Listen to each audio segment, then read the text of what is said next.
They're watching around the world in Iraq, Germany, Italy, Southwest Asia, South Korea, and Japan. Welcome, and we salute you. Wow, I'm nervous now. We've got Detroit and Seattle. With Detroit gone, Seattle in town. Ichiro, 8 straight years with 200 or more hits. Then Chavez, Griffey, Beltre, Branyan. Branyan's been out a while because of a bad back, but he's back in that lineup to face the Angels right-hander tonight. Lopez, Johnson, Gutierrez, and Betancourt on the hill for the Angels will be the 29-year-old right-hander Shane Lukes.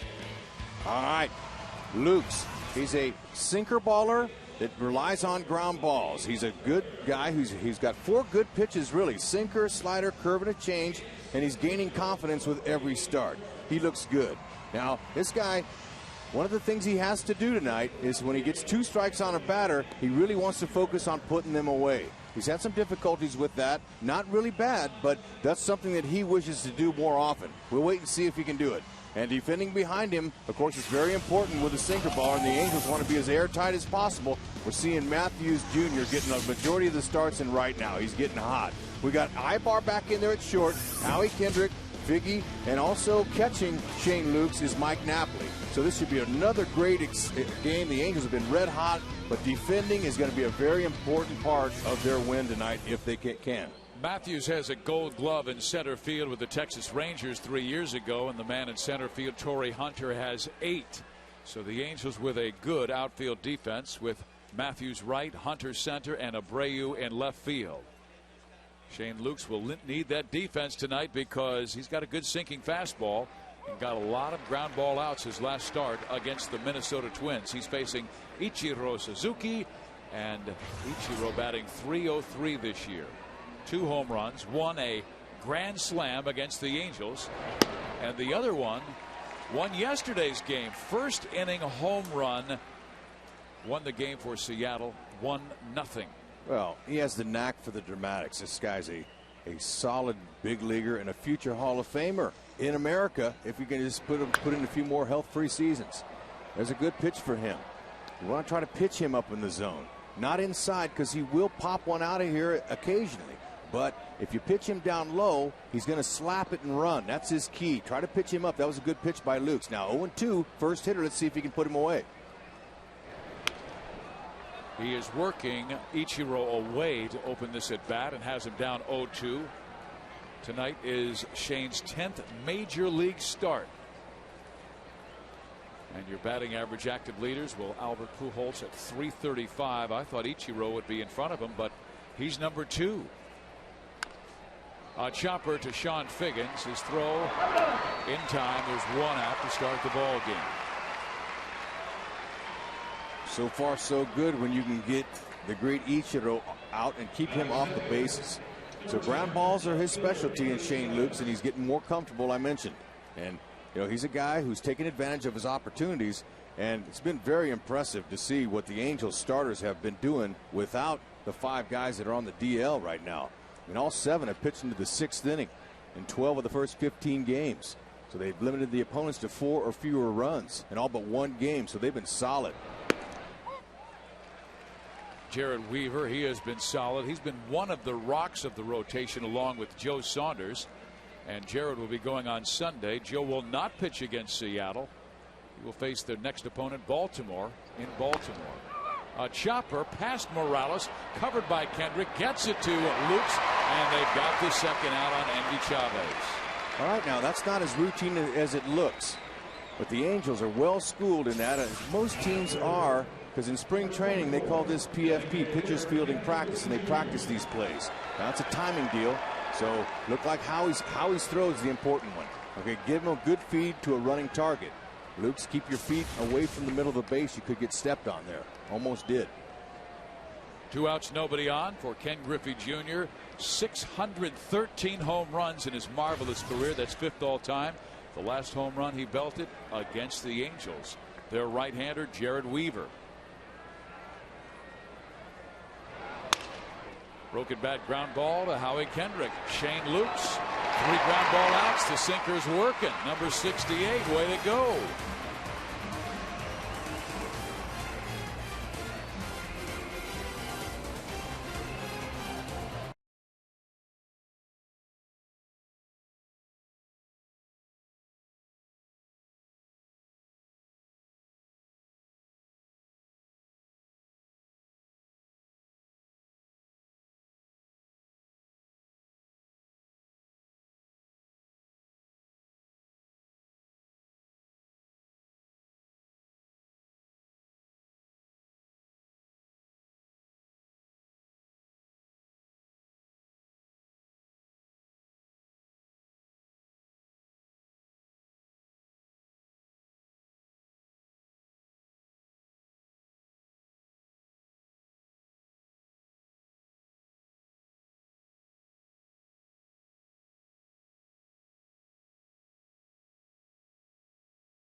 looks like the last two nights. Angels batting order, Sean Figgins at 246. Then Gary Matthews Jr. in that 2 spot. Abreu and Hunter, who has a 10-game hit streak going, batting 405. He's followed by Morales, Napoli, Kendrick, Quinlan, and Eric Ibar back in there playing shortstop. On the hill, Eric Bedard, 1-1 with a 1.86 earned run average. And that is 6th lowest in the American League. He's been tough this spring and also this year. He's showing so far in April that he's healthy. Okay, he's got a good hard fastball, above average 90 to 94. It's a heavy ball too. Okay, and a nice curve, 2+ pitches. He'll stay with those 2 pitches, and he has a changeup that he won't show typically till later in the game. It's like an extra weapon he shows the offense after like the second time through. But the Angels have had their way with him in 3 career starts. He's 0-2 with a 9.22 ERA and a 3.44 batting average against. So the Angels, the way they've been hitting, I wouldn't be surprised to see them get to Bedard at some point in this game. They've been really, really tough. Now, Galarraga for the Tigers was hot. Verlander was pitching pretty well, and Edwin Jackson was on fire, and they cooled all them guys. Not one of them pitched into the 6th inning. Slowly struck ball to Betancourt, quick toss, and gets Sean Figgins by a couple of steps at first base. 1 out.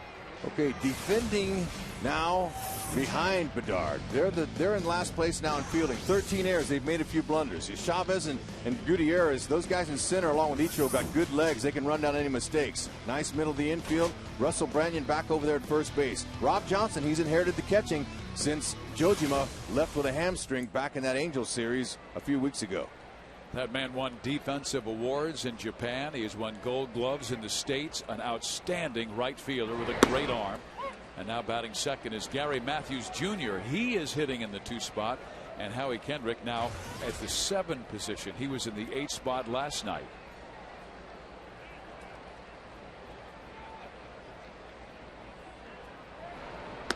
Okay, there's a curveball. First one. You know, he threw that one a little too hard. Normally he'll let up a little and give it a little more depth, a little more break to it. But Matthews, he's been getting hot from the left side, has not had very many at-bats from the right side of the plate.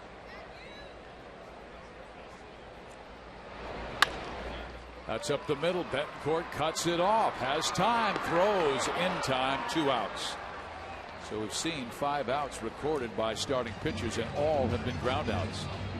Okay, 1 at-bat for Matthews so far early in this season, but in spring training he only had 4 at-bats from the right side. So he'll be tested, but he had a good firm ball on the ground. But like I said before, Betancourt and Lopez, very good fielders out there. Even though they might make a few errors, they got great range and a good arm, especially that shortstop. And Beltre, he's no slouch at third either. He's fun to watch. That guy, he's got a wicked arm, and he'll throw from any angle. And for you fans who notice that Bobby Abreu's batting average changed to 390, there's a reason for that. They changed the scorekeeping decision from yesterday's first inning from an error for Abreu to a base hit. So his batting average goes from 373 to 390, and he's now 4th highest in the American League behind Miguel Cabrera, Kevin Youkilis, and Victor Martinez. Oh, he'll be thrilled with that. 11 hits in his last 18 at bats. Hey, anytime you can get a hit overnight without swinging the bat, you love that. Well, we remember the play, Rex, because Abreu was at first base with Miguel Cabrera, and they were kind of chuckling because it first was ruled a hit, then taken away and ruled an error. Either way, he helped his club and would get on base. Steals second. He also leads the American League in steals. Okay, Bedard, he's working ahead of Abreu. Abreu lifetime off Bedard, 5 for 23, 217 average. Abreu doesn't have too many troubles with lefties, though. He's very consistent. He's the only lefty in the lineup tonight. In there, strike 3 called, and Bedard paints the inside corner with the fastball.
Plan. And by Jack in the Box. Right now, try the mini sirloin burgers. They're 3 delicious burgers on toasted mini buns. Angels Stadium. The Angels at 6-9, 3.5 games back of the first place Seattle Mariners. The Halos coming off a take 2 out of 3 series from Detroit. They won last night 10-5 as Matt Palmer won his first major league game. Now Shane Lukes looking for his second major league win. Got his first September 24th, 2003, beating Kansas City when he was a member of the Detroit Tigers. Beltre gets strike 1, and Adrian having a tough time. Rex, he's coming off a 3-for-35 homestand, and he's your cleanup hitter. Happened. Up the middle, Ibar cuts it off. Low throw, Morales picks it nicely, and out at first base is Adrian. Okay, nice pick there by Kendrick. Good soft glove, good form. He went out and he dug it out of the dirt. Ibar didn't look like he had a great grip on it. He's got a really good arm, but you can tell if he doesn't get a good grip. Look at that pick. Nice. Stretch out there and pick it up. You pick up. You don't pick out. You pick up. Seattle might be swinging at the first pitch because Lukes has thrown 10 pitches and all have been strikes. Branyan back in. First pitch misses as he throws a curveball to Russell. Russell's missed the last 5 games because of back spasms. So he's a guy with big time power, but he will strike out. That has always platooned him or kept him in the minor leagues in the past. And he strokes this one well to left field. Abreu racing back, and that ball is gone. Some kind of power by Russell. Took some time off and makes it 1-0 Seattle. Whenever a hitter goes to the opposite field with that home run, that is a good sign usually, because he's waiting, he's seeing the ball good. That's a good start for him in this series here as he took his time around the bases. Strong guy. Lukes coming in there. Looks like it was a sinker on the outer half, and he went right with it. Look at the hips go first, and then the hands follow. That's what they got. That's what they hired him for. The long ball. The Angels had to come from behind to win the 2 victories against Detroit. They'll have to do it again, down 1-0. Batter is Jose Lopez.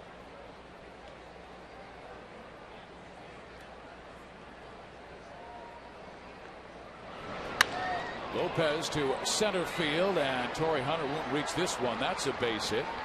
So back-to-back hits after 4 straight groundouts.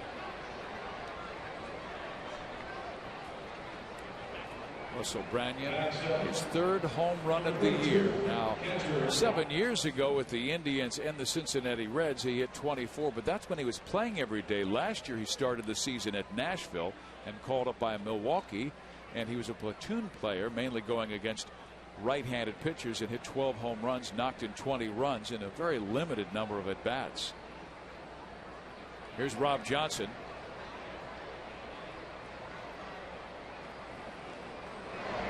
Lopez, not much of a threat to go. He's at first base, does not have a steal this year. Lukes wanted that one. Didn't miss by much. Home plate umpire Andy Fletcher. First base umpire Tim McClellan. He's the crew chief. Ted Barrett, second base umpire, and Greg Gibson's the third base umpire tonight. Johnson, he's getting a good opportunity. So he's the main guy now, with Jojima out with a hamstring. 1 ball, 1 strike. You know, the Angels, they're playing these Mariners now for the 4th time in 19 games this year. Okay, the Mariners are 2-1, but the Mariners have not had a lot of success against the Angels. Wakamatsu in his pregame press conference, I attended, I listened to him intently, and one of the questions asked were, base hit left field for Rob Johnson. That's not what Wakamatsu said.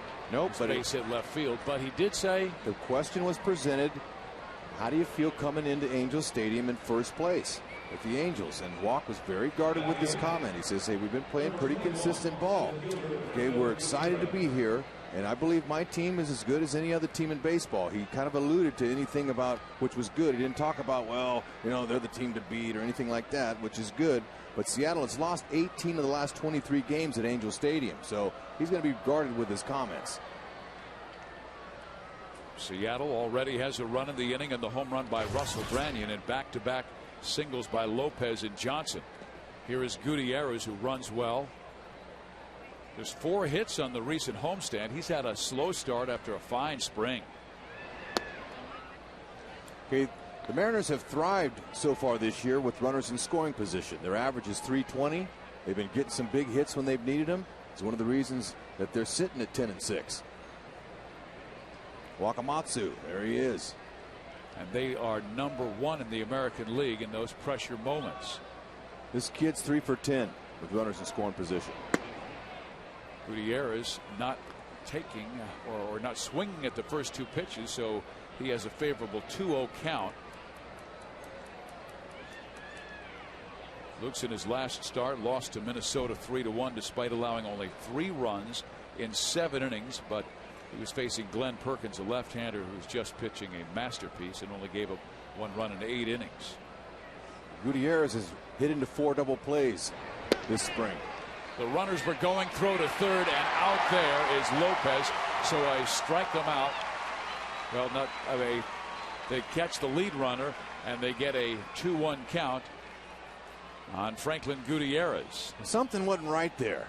Now, I don't know if it was the late break. Obviously it was. Wow, that was a terrible jump at second base to try to steal the bag by Jose Lopez.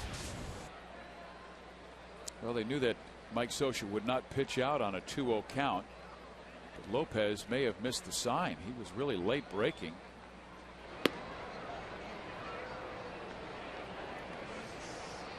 A 3-1 count now to Franklin Gutierrez. 2 outs in the second inning.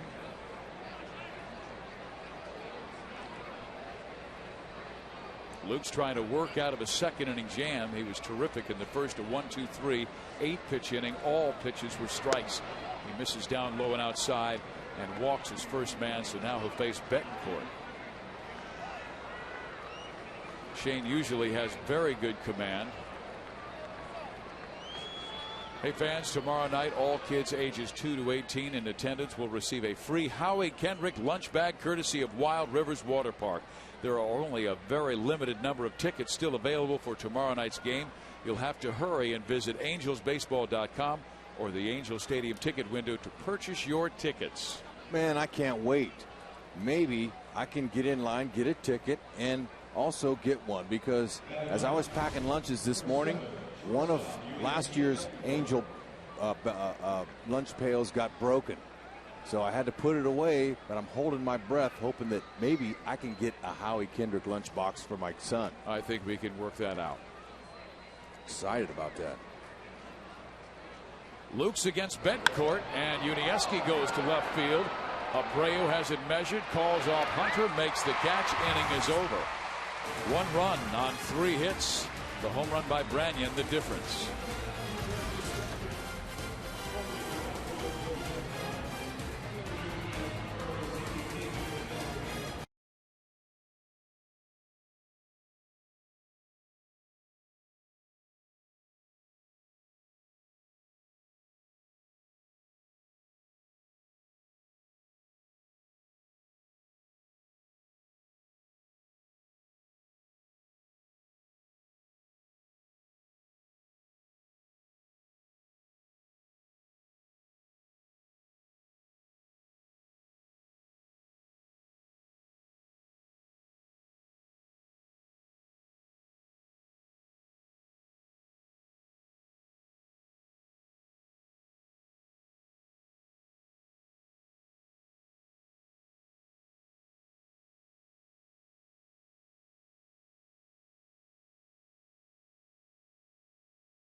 1-0 Seattle. He's going to wait for a little help from his offense. He's all right. Solo home runs don't usually hurt you.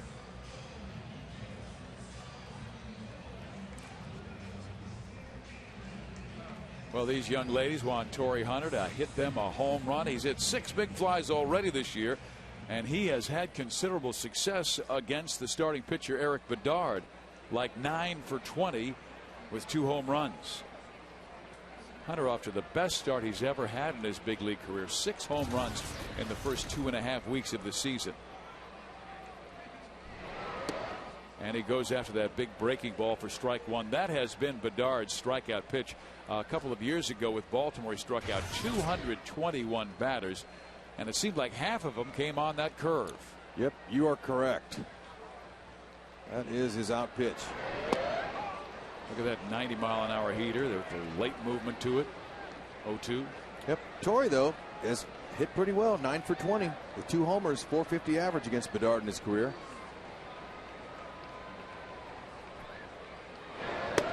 You see how Bedard is a little deceptive. Watch there when he comes up, when he starts his delivery, he'll turn his back to the hitter. Hides the ball well. Okay, this is a good view from what the hitter sees.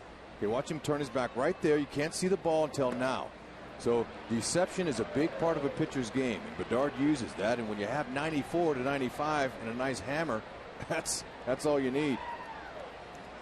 That's that Orioles season record set 2 years ago.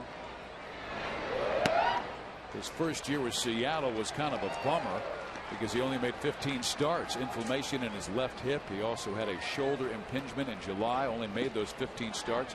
Went 6-4 with a 3.67 ERA. A full count pitch to Torrey Hunter. A ground ball struck up the middle. Betancourt has to hurry. His throw got him. What a play. That's a Gold Glove play right there. Ooh, see, Ibar and this kid are very similar. They both can make that dynamic play. But that's excellent. Betancourt showing his skills there. Barehanded, that's a do or die. Sometimes it hits off the tip of the finger, but whatever. He got him out. Torrey thought he had a hanging curveball, but he topped it. So 3 ground balls and a strikeout so far for Bedard.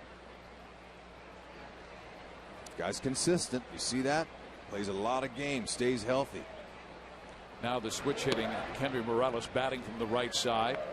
Okay, another thing I failed to mention is that he's been pitching inside to both lefties and righties very aggressively, and that's big. Okay, it'll take him first time through the order to decipher if that's a strike or a ball. That's a strike, and it's 1-1. When you come inside, it opens up the outside of the plate. You get the hitters thinking inside, and you think at the inside, and then all of a sudden he sneaks something outside on the block on you. He has come with more pitches inside this inning than he has outside, and most lefties get you out of the way and just show you inside. Right, but Bedard, this is the first time the Angels have seen him in a while. They didn't face him at all last year because he was injured. And the Mariners went out and got him last season specifically to try to tame the Angels. It didn't work out last year. Who knows? The rest is to be seen for this year. Seattle traded 5 players to get Bedard, and it worked out well for Baltimore. Adam Jones is their starting center fielder. George Sherrill became their closer. Had a good year last year. And Chris Tillman is a starting pitcher in the minor leagues and one of the Orioles' top prospects. So they had to give up a lot to get Bedard. This is a team that's trying to rebound from a 101-loss season. How to play.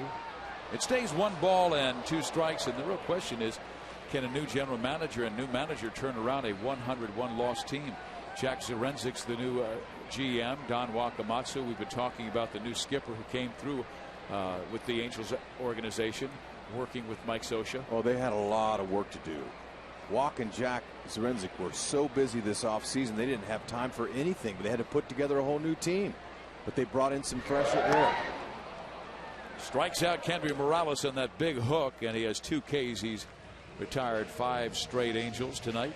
Yeah, a breath of fresh air, a new environment, new coaches. The whole thing is going to work well with them, and so far it has. They're 10-6 in first place in the West. Okay, there's that curveball. He throws it more on the side. He's not a 12-6 rotating guy. It's a little bit flatter. But, you know, the Angels are seeing quite a few of them, especially here the middle of their order. Hunter, Morales, they've been seeing some curves, so they'll mark that down in their mental muscle, and they'll say next time they come up, they'll get a better visualization of the break on that ball. Here's Mike Napoli. You see his season at 226. He's really strong early. Had that 2 home run game against the Boston Red Sox and also had a double in that contest, but since that time only 3 hits in 25 at bats. Changeup misses away. The kid coming home to Seattle. Ken Griffey Jr. He started with the ball club, had some great years with Seattle, and that home run he hit off Jared Weaver was his 400th as a Seattle Mariner. Remember, he started with the M's from 87 through 99 and then started 2000 with the Cincinnati Reds, which is where he grew up. He went to Moeller High School. And his dad, Ken Griffey Sr., played a little bit with the Reds. Some with the Yankees. 3-0, and the Angels give him the green light. Bedard sneaks that 90-mile-an-hour fastball by Mike. I tell the story when I was a young Yankee in '84. Ken Griffey Sr. was on the Yankee team then, and here comes Junior, his son, bouncing through the clubhouse, about 15, 16 years old, with that smile. And look at how big he was at such a young age, man. You knew he was going to be a star. He's still bouncing around that clubhouse with that smile on his face. Friendly comment to teammates and to writers. I really wish he never would have left Seattle. Smile like that. Okay, Bedard's coming back, challenging Napoli with 2 straight fastballs. I would expect him to stay right there. He's got 2 swing and miss pitches. Why would you change it? He did. Went with the curve, misses. Now it stays 3 balls, 2 strikes, 1-0 Seattle early. A home run by Branyan. 1-0. Dino Ebel, third base coach. He's got some hands. Well, watch the form. Knees were bent. He had a little give.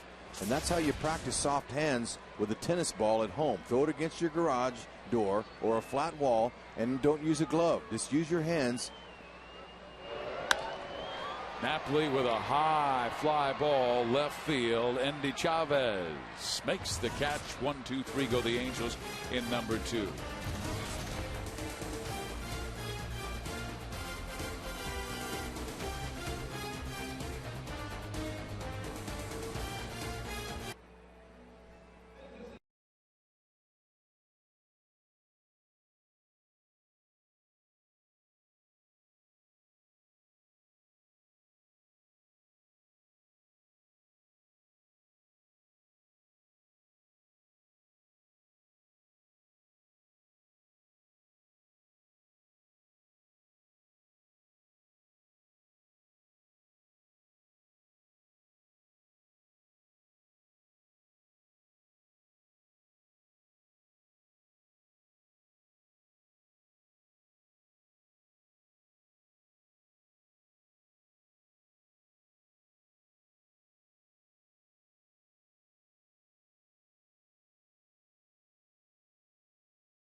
Check out the new R Performance vehicles at your local Jaguar dealer or on JaguarUSA.com. Oh, now I got a chance to sit down with him a little bit, Palmer, and I talked to him about yesterday, the 3rd inning, when Mike Butcher went over and they talked to him about staying on top of the ball and staying down. And he said that's when it clicked that I belong here and it's time to show. And he retired 12 straight right after that. His first 2 innings, I could tell in his face he looked a little bit tight, maybe a little bit unsure of himself. But then after that little talking to, he went out there and just dominated and looked excellent.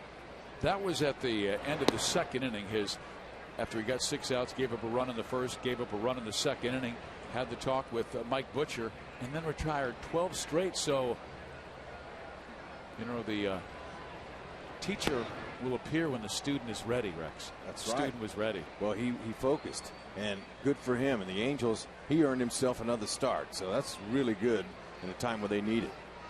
Speaking of young grasshoppers, here is Ichiro Suzuki. He has averaged 225 hits in his amazing big league career. And Luke's better get there in a hurry. He does just in time in front of Ichiro, who runs so well. And that's the first out of the third. Okay, that's a dangerous play for a first baseman to attempt. But, you know, that'll take just timing between Howie, Kendrick, and Morales. Howie had that camped under. It would have been an easier play for him. But Morales went ahead and committed. But when you leave that first base open like that with a speedy guy like Ichiro, that could be dangerous. But good job by Luke's to get over there and get that foot down before Ichiro's did. Ichiro had 52 infield hits last year to lead the American League. Yeah, that's sick. That really is. That's outstanding. You know, that's one of the reasons he's so dangerous, is that speed. You know, a lot of guys, they have to hit their 300 average, and Ichiro does, but he runs a lot of it. Andy Chavez grounded out his first time up, shows bunt, takes curveball, ball 1. Andy, acquired from the New York Mets, and has had a fabulous start, hitting .344 with a home run and 7 RBIs. Last year with the Mets didn't play that much, hit .267 with a home run and 12 RBIs. But I tell you, they've got themselves a better defensive outfield when Chavez, Gutierrez, and Ichiro's out there. Those are 3 guys who can run, and they can cover Safeco, which is a big ballpark, big outfield.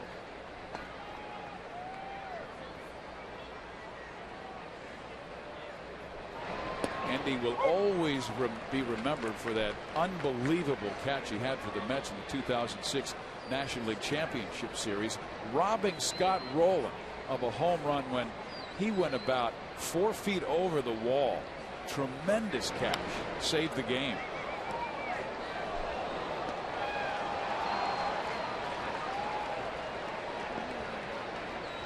Last year in left field, they had a pretty good offensive player in Raul Ibanez. He's now with Philadelphia.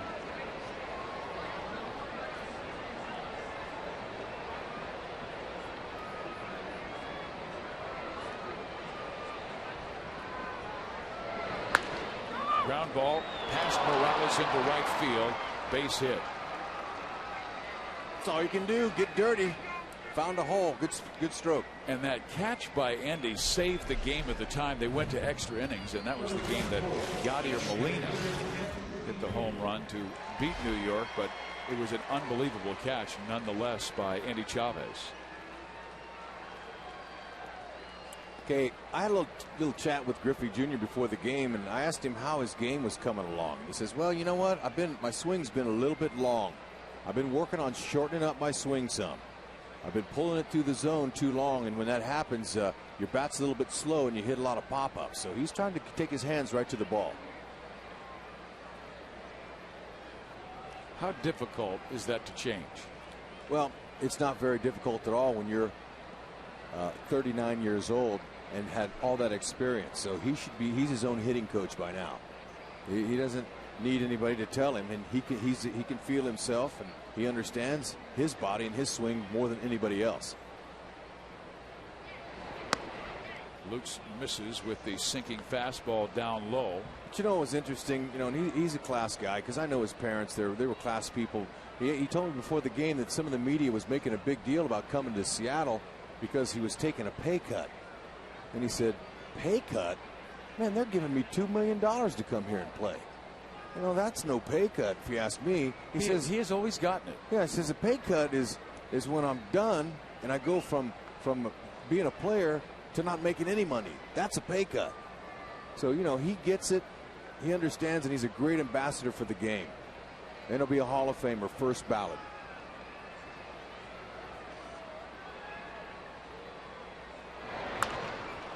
Line drive, base hit, left field.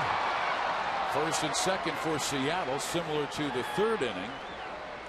Outside of that home run, so Chavez with a base hit. Griffey follows with a base hit, and the batter will be Adrian Beltre. Okay, now that ball had eyes all over it as he squibs this one off the end of his bat, but he had pretty good balance there. But that thing, you know, that's a perfect placement.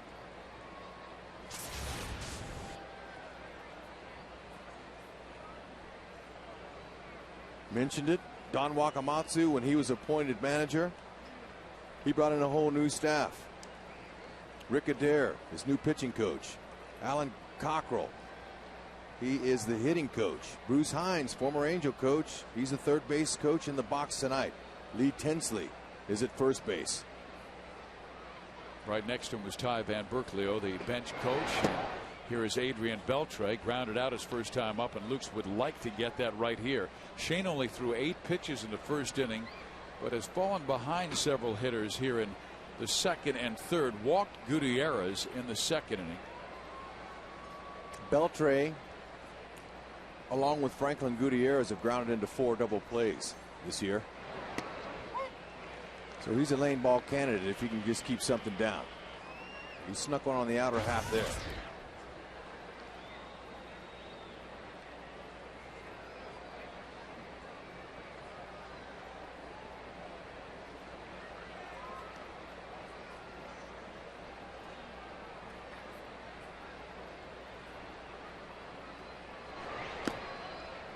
He's missing with that sinker, and Shane usually has terrific command.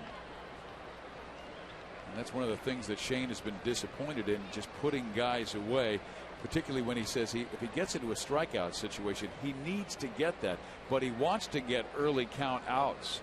But he's been missing with that sinking fastball and putting himself in too many hitters counts. And here we have one at 2-1. Perfect ground ball situation. But you know, you mentioned it. He does have the ability to strike guys out. Over the course of 240 minor league innings, he's averaged 5 punch outs per 9 innings. So he has the ability. Good overhand curve. He's got to be able to just keep that ball down, especially in this situation.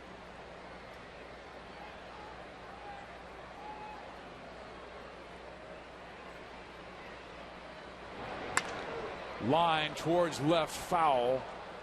Back even is Shane Lukes at 2 balls and 2 strikes.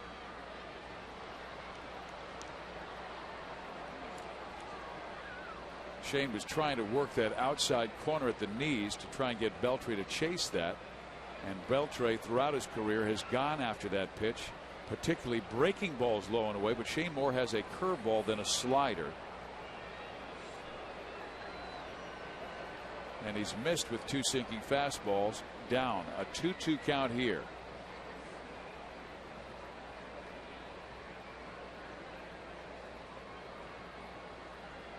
They tried a double steal earlier, and Lopez was thrown out at third base by Mike Napoli. Wakamatsu has great respect for Angel skipper Mike Scioscia. He worked with him in the Angel system as a skipper at the Class A level. That ball struck towards right field. Matthews has it measured. Chavez is going to tag. Gary's throw is to third base, and it is not in time. The runners will be at first and third with 2 outs here in the top of the third inning. Little Leaguers enter the 2009 Best Team Mom contest presented by Westfield Main Place Mall. One lucky team mom will win the opportunity to throw out the first pitch for the May 10th Angels game and a party suite. Enter by telling us why your team mom is #1 in 25 words or less. Deadline for entries is May 2nd, and entry forms are currently available at Angel Stadium.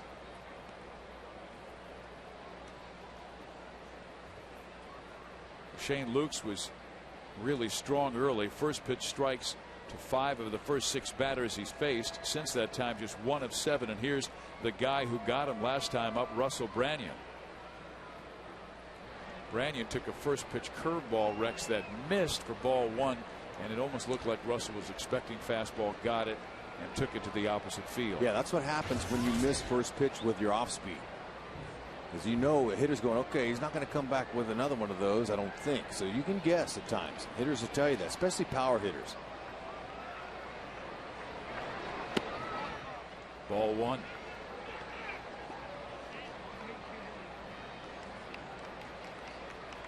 So in the back of Shane and Mike Napoli's mind is, hey, he swung at a 1-0 fastball and took us deep.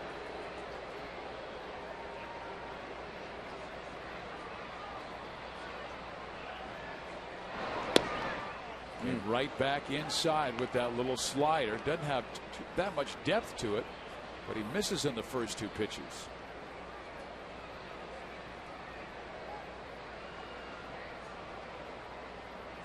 Graham, we told you missed the last 5 games with back spasms.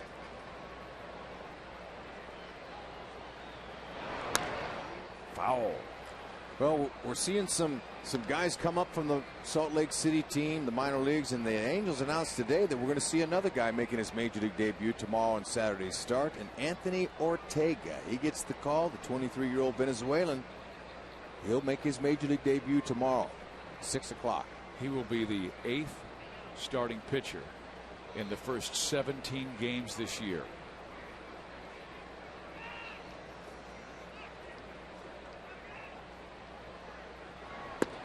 Angels right now have 7 on the disabled list, including 4 starting pitchers: John Lackey, Irvin Santana, Kelvin Escobar, and Dustin Mosley, and 2 relievers in Darren Oliver and Kevin Jepson.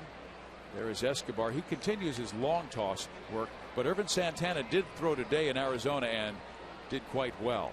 He threw 22 pitches, 24, excuse me, good velocity. And Mike Scioscia said, all I can tell you is when he came off the mound, he had a big smile on his face. That was the report from Arizona. He'll pitch again on Wednesday. John Lackey goes tomorrow. Branyan takes a rip and pulls it home run distance foul. So the projected starters at the beginning of the season had Lackey, Santana, Saunders, Escobar, and Weaver, and that is a pretty good 5. Saunders and Weaver still there, but you've got the AAA Salt Lake City team of Lukes, Palmer, and Ortega. Lukes has a 3-2 count to Russell Branyan, who's pulled the last 2 pitches hard. The next one wanders outside, ball 4, so that's the second walk for Shane in this ball game. And the bases are loaded with Andy Chavez at third base, Ken Griffey Jr. second base, and Russell Branyan at first. Okay, you mentioned the projected rotation that looked good, and it still will look good when they get back. They're all projected to come back soon for Mike Butcher. But you mentioned these other guys. Well, I said it once, I'll say it again. All 7 of them have pitched into the 6th inning in 12 of the first 15 games. So starting pitching has not been a problem between the lines. Third lowest ERA in the American League at 3.5. Here's a dangerous batter in Jose Lopez. Ball 1. Lopez drove in 89 runs last year. Good clutch hitter. Sean Figgins is coming over for a visit. Okay. Shane Lukes. Jose Lopez is 4 for 12 with runners in scoring position on the young season. But he's a definite threat. He puts the ball in play. Torrey Hunter, he's playing him on the pull side in center field. 2 outs here. Just wants to keep one down, use his defense, and get an out at any base. Yeah, Shane's really struggling with the command of his best pitch, that 2-seam fastball. And Lopez tries to gap it, but Matthews right there to make the catch, ending the threat. Seattle leaves the bases loaded.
That's Kendrick, Quinlan, and Ibar. And Howie goes after the first pitch, driving into center field. Gutierrez there, makes the catch. 1 out. So Bedard has faced 7. He's retired all 7. Struck out a pair, Abreu and Morales. And now will face Rob Quinlan, who's been a real thorn in the side of Eric Bedard in the past. Rob, reason he got the start tonight, he always hits lefties well, and he's 6 for 11 against the Mariners southpaw. Strike 1. Bedard, 30-year-old lefty out of Ontario, Canada. Orioles 6th round pick in '99 out of Norwalk, Connecticut Community College. Outside, 1 ball, 1 strike. But he didn't start playing baseball until he was 13 years old. His high school didn't have a team, and at age 16 he was only 5'3", 145 pounds. So you little guys out there, just be patient. Right. I mean, Bedard's 6'1", about 195 now, and he can bring it in the low 90s and has one of the best curveballs in the game. First time through, you want to see as many as you can. Many pitches. In there with the curve. Said he grew 6 inches his senior year. Wow. And so he still couldn't bring the heat because he was tall and thin, and said he developed that fastball in junior college. Quinlan knocks it out of play, 2-2. Last year, these Angels were really good against left-handed starters. They were 33-16. Very nice record. That was tops in the major league, or one of the top marks in both leagues for sure. This season, 1-3. That one lefty they faced, Glenn Perkins, up in Minnesota, was outstanding. Sure was. Really mixing his pitches, changing speeds. We've got the old style Angel with the halo and the ground ball up the middle, cut off by the shortstop. Betancourt gets Quinlan, and a close play. But back in the 60s and 70s, that's the way it looked on the left side. And here in the new millennium, we've got the red going and the halo, and those guys still can't figure out how to work that new fangled camera. Hey, those guys are great. I know those two guys are brothers sitting by each other. Now this guy here, he's got him a hat. He probably picked up on a promo night. Yeah, those two guys there. Look at them. They're our Angel fans. He wants to catch every action with his camera.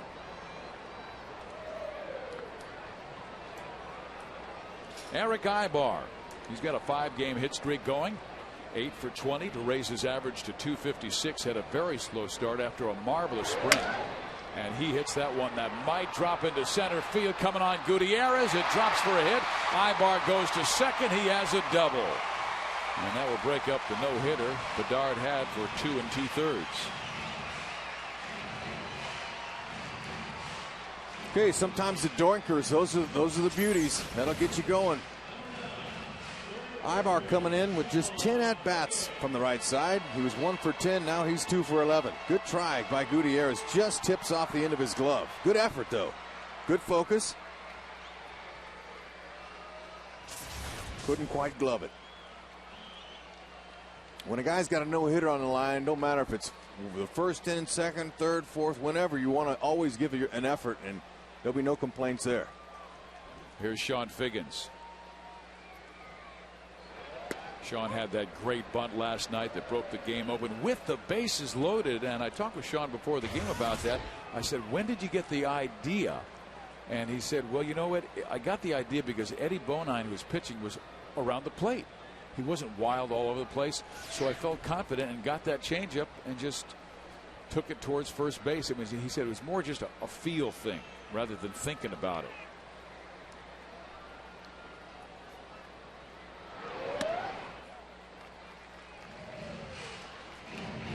Mike Scioscia had fun with the media about that because remember the media said, hey, that was a brilliant move by you to have Sean bunt with the bases loaded, and he goes, hey, believe me, that was all him. But he goes, it was my idea to have him run fast. he's really quick-witted. That's good. In there. 1 ball, 2 strikes. Biggie with the runner at second base and beyond in scoring position is 5 for 17. That's not too shabby. Ibar with a 2-out double. He's at second base, trying to tie this game. Angels weren't going to hit 200 for very long with runners in scoring position. They've been picking it up lately. Now they're up to 267. That's because they hit 384 against Detroit. I mean, the Angels were outstanding with runners in scoring position, 15 for 39. And Mike Scioscia talks about, yeah, we want a high batting average with runners in scoring position. But he said one of the keys is getting a lot of guys, a ton of guys, into scoring position. And the Angels had 39 runners in scoring position in 3 games.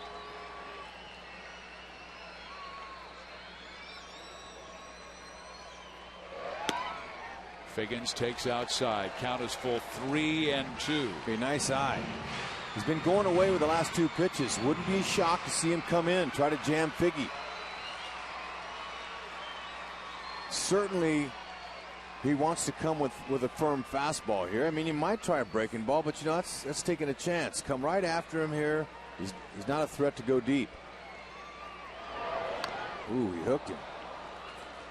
Never know, but Figgy was ready. Good 2-strike approach. Don't want to take anything close with a runner out there. Yeah, he's gripping that grip in there, that curveball grip. Threw a 3-2 curve to Kendry Morales for a swinging strike 3. On deck, another switch hitter in Gary Matthews Jr. Angels with 4 switch hitters in this game, and there is a called strike 3 as Bedard paints the outside corner. He has 3 strikeouts and 2 looking.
Angels have had only 1 base runner on the double by Eric Ibar. Good crowd on hand, and it's time for our Aflac trivia question. And it's about the baseball encyclopedia. Which active pitcher is listed first alphabetically among all players in Major League history? We'll give you the answer later in the game. Obviously, that comes from a student of the game, Mitch Reinhardt, who's always looking for things outside the box. He's a jack-in-the-box, outside-the-box kind of guy. Well, maybe he should be our highlight then. There you go. We can have him playing baseball growing up in eastern Colorado. Get a camera in that truck out there and show these people where all the work is done. Right out there, beyond the left field foul pole. Well, here's a guy from the Rocky Mountain States, from Butte, Montana. Rob Johnson went to the University of Houston, and Don Wakamatsu is very high on this guy. It really feels like he is an outstanding defensive catcher and a good leader for this young pitching staff. He's young himself, being a rookie, but Don said he really liked the way he took charge in spring training. Kenji Jojima, their starting catcher, is on the disabled list, so Johnson getting all but a couple of starts since. There's a strike in there, and the count is 2-2. Luke started, and of his first 17 pitches, 15 were strikes. Since that time, he's thrown 34 pitches, and only 15 have made the zone. Well, he gets one here with that good breaking ball and strikes out Johnson.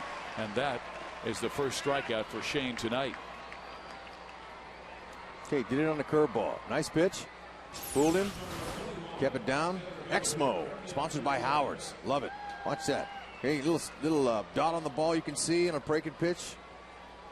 Went under the bat. I think that might be the best breaker that he's thrown in the night. Maybe he's getting a better feel for it. Might be. Franklin Gutierrez. He walked his first time up. Shows bunt and takes strike one.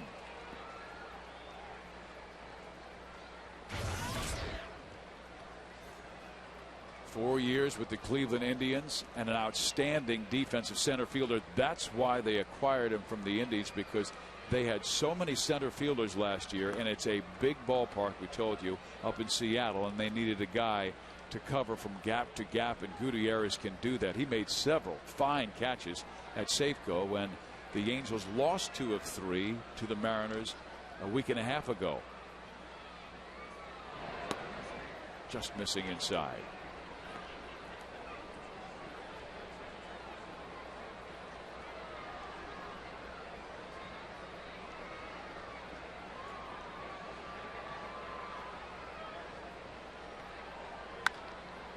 Popped him up. Center field, Torrey Hunter. 2 outs. Hey kids, now's your chance to join the 2009 Junior Angels Kids Club presented by Fox Sports West. For just $18, Junior Angels Kids Club members receive 3 free game ticket vouchers, first in line for Kids Run the Bases, and exclusive Junior Angels white or pink mesh jersey, and much more. Visit angelsbaseball.com to sign up today. Talked to a lot of guys who are now in their 40s and 50s, and they talk about when they were members of the Junior Angels from years ago. Did you know Jimmy Edmonds? He was a Junior Angel years ago. Yeah, what a career Jimmy had. Yep. I haven't seen where he's been picked up anywhere, but congratulations, Jim Edmonds and family that might be listening tonight. There's a Junior Angel. What a career.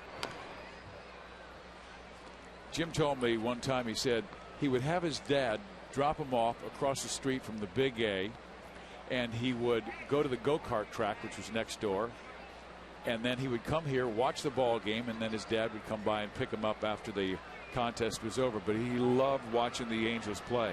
I love that cookie witch, whatever they call that. You're right. Cook witch. Chip witch. Chip witch. Tell you, Luke's looks like he's got the command back and changing speeds in that fastball. As she's changing the angle on the bite of the chip witch. Got to make adjustments. Look, she went for the outside corner right there, and Shane went for the inside corner. Yeah, it's a game of adjustments. Okay, now right down the middle there. Yeah, but it's too hard right now. She couldn't bite that big chunk. Denied. She's working around the edges until it gets a little softer in the middle. Let's see if Shane can work the black against Unieski Betancourt. Ground ball short, hopped up for Ibar. His throw in time. A chip witch and a beautiful 4th inning for Shane Lukes. 1-2-3. Take a bite, Shane.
Time, which active pitcher is listed first alphabetically among all players in Major League history? For years it was Hamrin Henry Aaron, but it is now David Aardsma, Mariners reliever.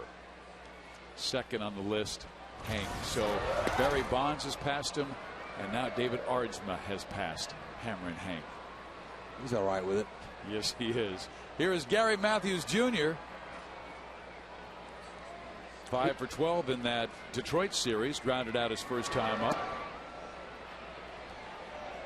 Angels did a great job pressuring the Detroit Tigers starters first 5 innings.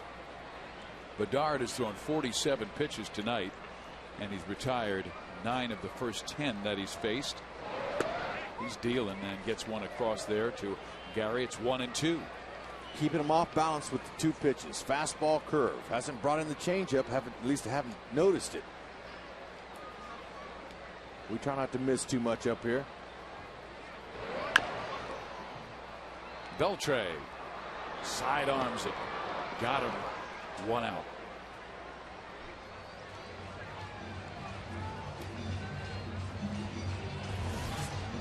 It's time now for the Firestone leaderboard, and Bobby Abreu #1 in stolen bases in the American League with 8.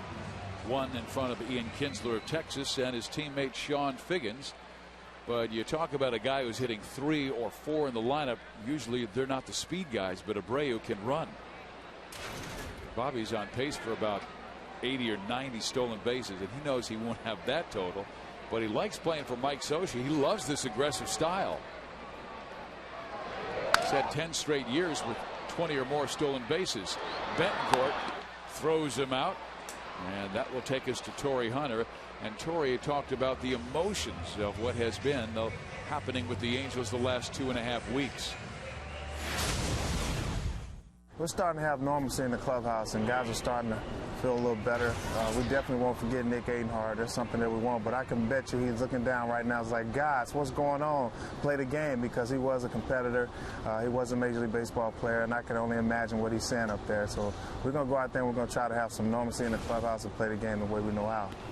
And of course, Adenhard is the young pitcher, along with his friends Courtney Stewart and Henry Pearson, who were tragically killed by a drunk driver in a hit-and-run car accident in the early morning hours of April 9th. And the Angels have been honoring Nick with a black encircled patch with his number 34 above the heart of the home and road uniforms. It has been an emotional time for this ball club, but they are trying to move on. They say time heals all wounds, but they've got to go through the process. Well, one of the big parts of the healing happened yesterday morning as the Angel family had a private ceremony behind home plate. And that helped a lot of players be able to refocus. I know you spent some time with Jason Bolger this morning. Yeah, and I asked Jason, we were at elementary school today, Wilson Elementary in Santa Ana. We adopted them. The Angels adopt a program with the elementary school kids, and they work out if these kids make good grades, if they give a good effort. They get to come to the Angel games, and they give them tickets, and we signed autographs, and Bolger was awesome. And it was interesting, as I said, hey Bulge, you know, that ceremony that was happening yesterday was very calm and quiet out here, and I've never been to a ballpark where it was almost like being in a church.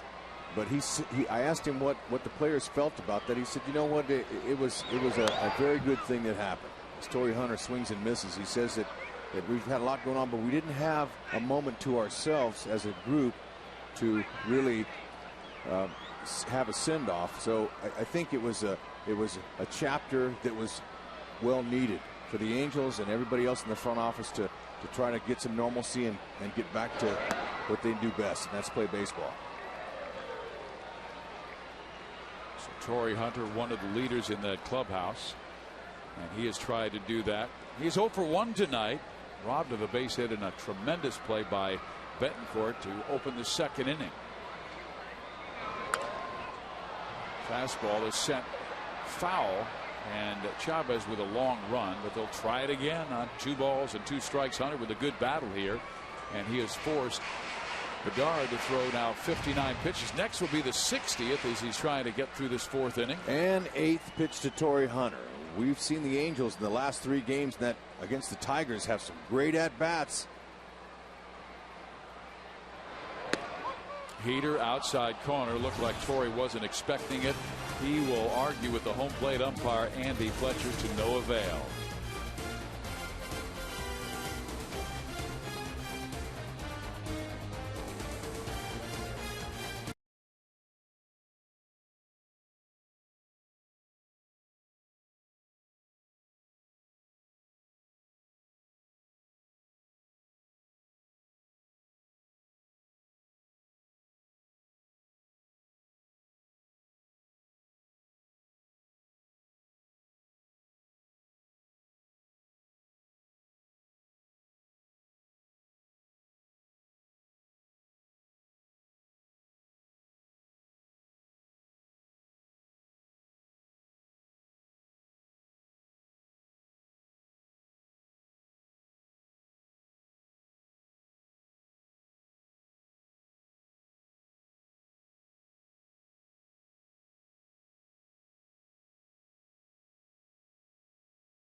One run. It was a solo home run by Russell Branyan in the 2nd inning. We will face Ichiro, Andy Chavez, and Ken Griffey Jr. here in the 5th.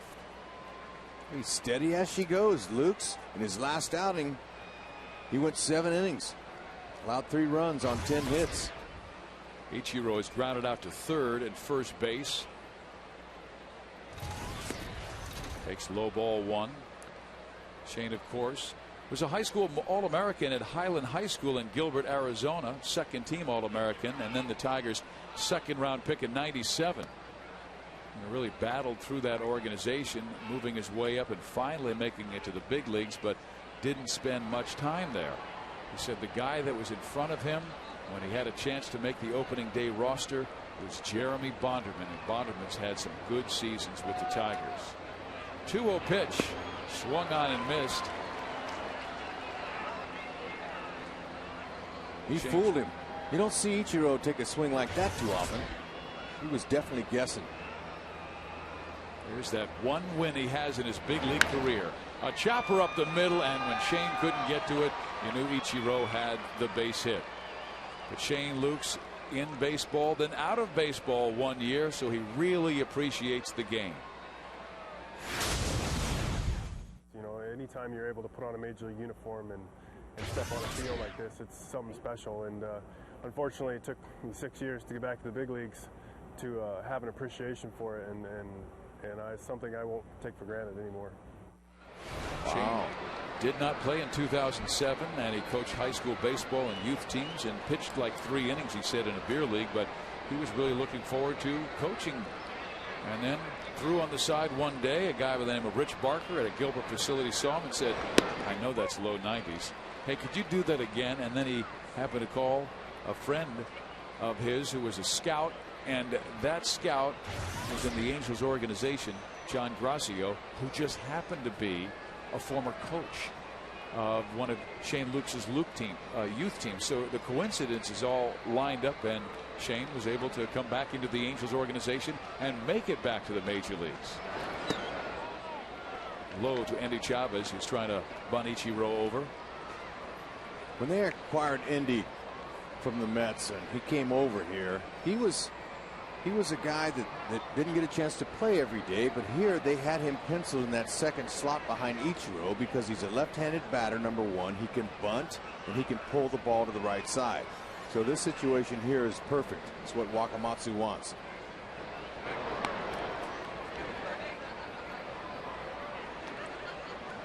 Ichiro, he'll steal some bases, but he's selective. He'll go when he thinks he's got a good chance to steal it, even with nobody out.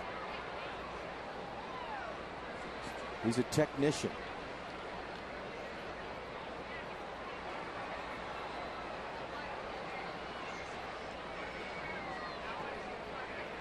Suzuki does not go. Chavez tries to drop the bunt down, but it is foul, and he was bunting for the base hit that time. Andy, very clever bunter. They've really gotten those fundamental guys on the team. Chavez can bunt. Gutierrez can bunt. Betancourt can bunt.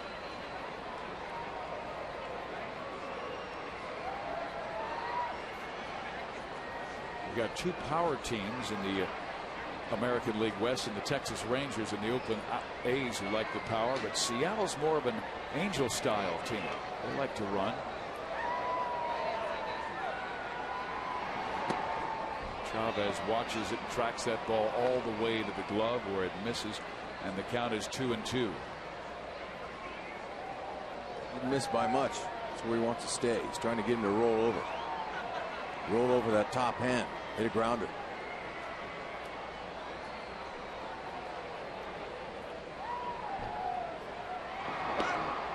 Seattle won 1-0 yesterday on Ichiro's home run to start the ball game. Only the second time that has happened in Major League history where a guy led off the game with a home run, his offense, and his team wound up winning 1-0.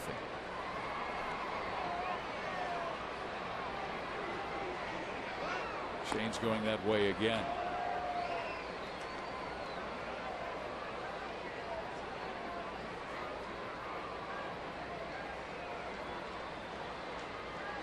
This is an action count, so Wakamatsu might be sending Ichiro here. He is 2 for 3 stealing bases.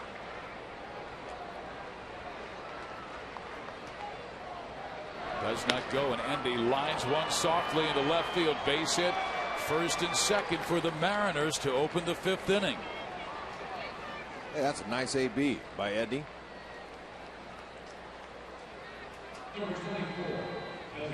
Well, he has had a terrific start.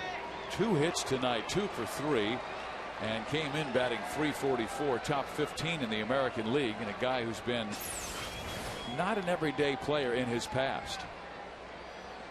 Okay, Luke's put that pitch the same spot he put it in the last one that was called a ball, and Endy just reached out and slapped it. That ball was 2-3 inches off the plate, would have been a ball, but turned it into a base hit. So Ken Griffey Jr. comes up. Got two guys with speed. They might double steal here, and here's a pitch that misses, low ball 1. You know, Ken Griffey Jr., he didn't know what the dress style to go on the road with, and Don Wakamatsu told him, you know, here with the Mariners we're going to go with ties when we fly. So Ken Griffey Jr. had a lot of fun with the skipper of the Mariners. That ball is roped to right field, base hit. Ichiro will be held at third base, and they are loaded. The ball almost skipped all the way past, but Figgins gets there in time to keep him loaded with nobody out. But to finish that story, Rex, Ken Griffey Jr. had ties made, white ties with Don Wakamatsu's picture on it and 2 baseball bats underneath with a cross. And as they opened the doors for the guys to get on the airplane, every player was wearing that tie, and Wakamatsu was just standing there smiling and laughing. And he showed me the tie. He's got it with him on the road, but that's Junior. That's great. Mike Butcher out for a visit. That's what you need, some veteran leadership. Fans, this week baseball's most bitter rivalries are on Fox as the Yankees head to Fenway Park to take on David Ortiz and the Red Sox in their first series of the year, or the Cubs battle Albert Pujols and the Cardinals. Coverage of Fox Saturday baseball begins this week at 4 o'clock Eastern, 1 Pacific. Check local listings for the game and start time in your area. Seattle has them loaded. Suzuki third, Chavez second, Griffey first, trying to bust this one open with Beltre at the plate. Angels will play infield at double play depth.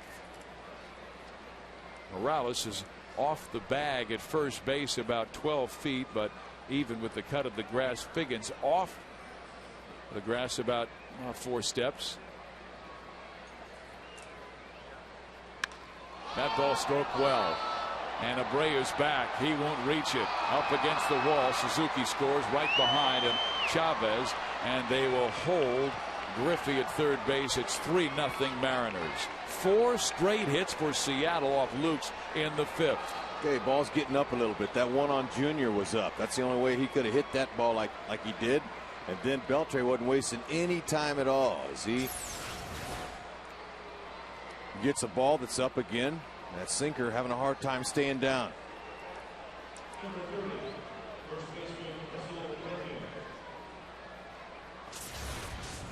Second and third for the Mariners.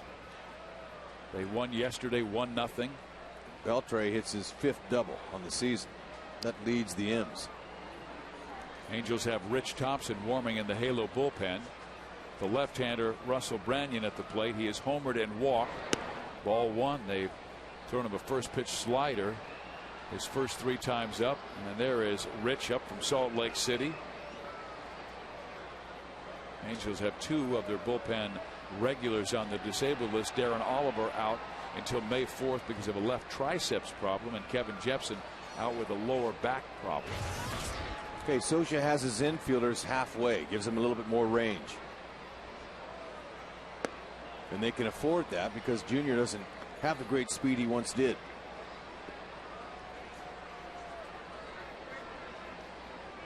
The Yankees and the Red Sox 4-4 tie in the 11th. What new? Another 4 or 5 hour game between those two teams.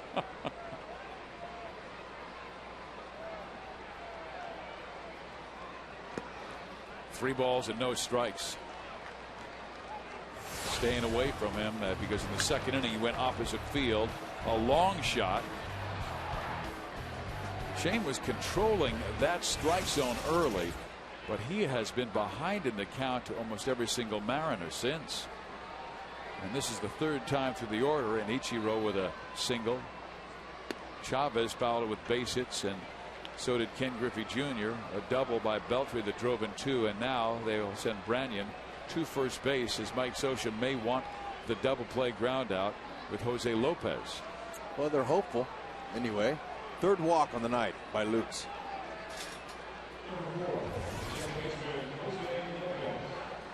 Let's see if he can stop the momentum if he can. He's thrown 76 pitches.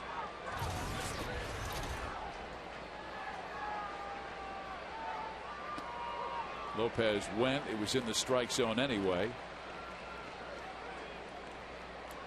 Angels dominated these Mariners last year, winning 14 of the 19 games. But Seattle took 2 of the first 3 this year, and leading 3-0, and trying to bust it open here in inning number 5. Low, 1-1. Yeah, the Braves held on and beat the Cincinnati Reds 4-3, but former Angel Garrett Anderson was placed on the 15-day disabled list today with a left quadricep strain. He had a calf problem in spring training. That's a shame. Yep. Lopez with a chopper.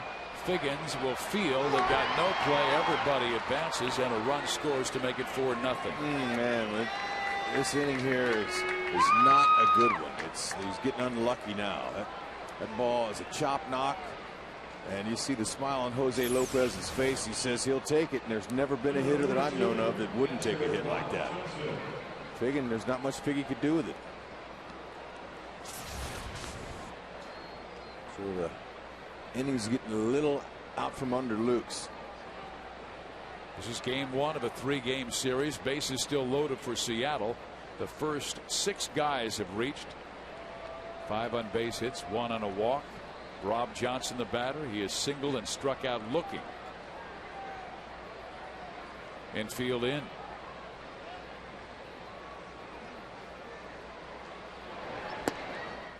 Went after him with a first pitch breaking ball, and it's strike 1. You know, the way Bedard's pitching tonight, 4 runs could hold up for him. I mean, he's only allowed 1 Angel hit. That was a broken bat single off of the bat of Eric Ibar. Excuse me, it was a double.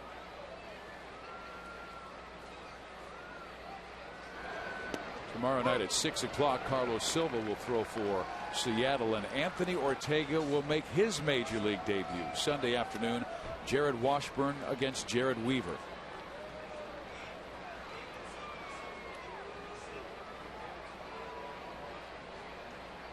Weaver on Sunday.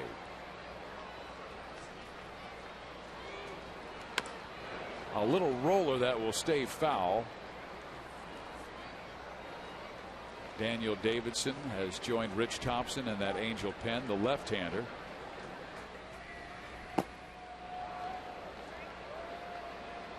We have right-handers next in Gutierrez and Betancourt, and then a couple of lefties in Ichiro Suzuki and Andy Chavez.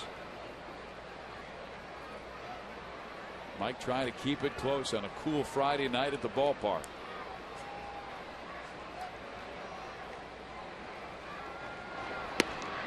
Just missing inside.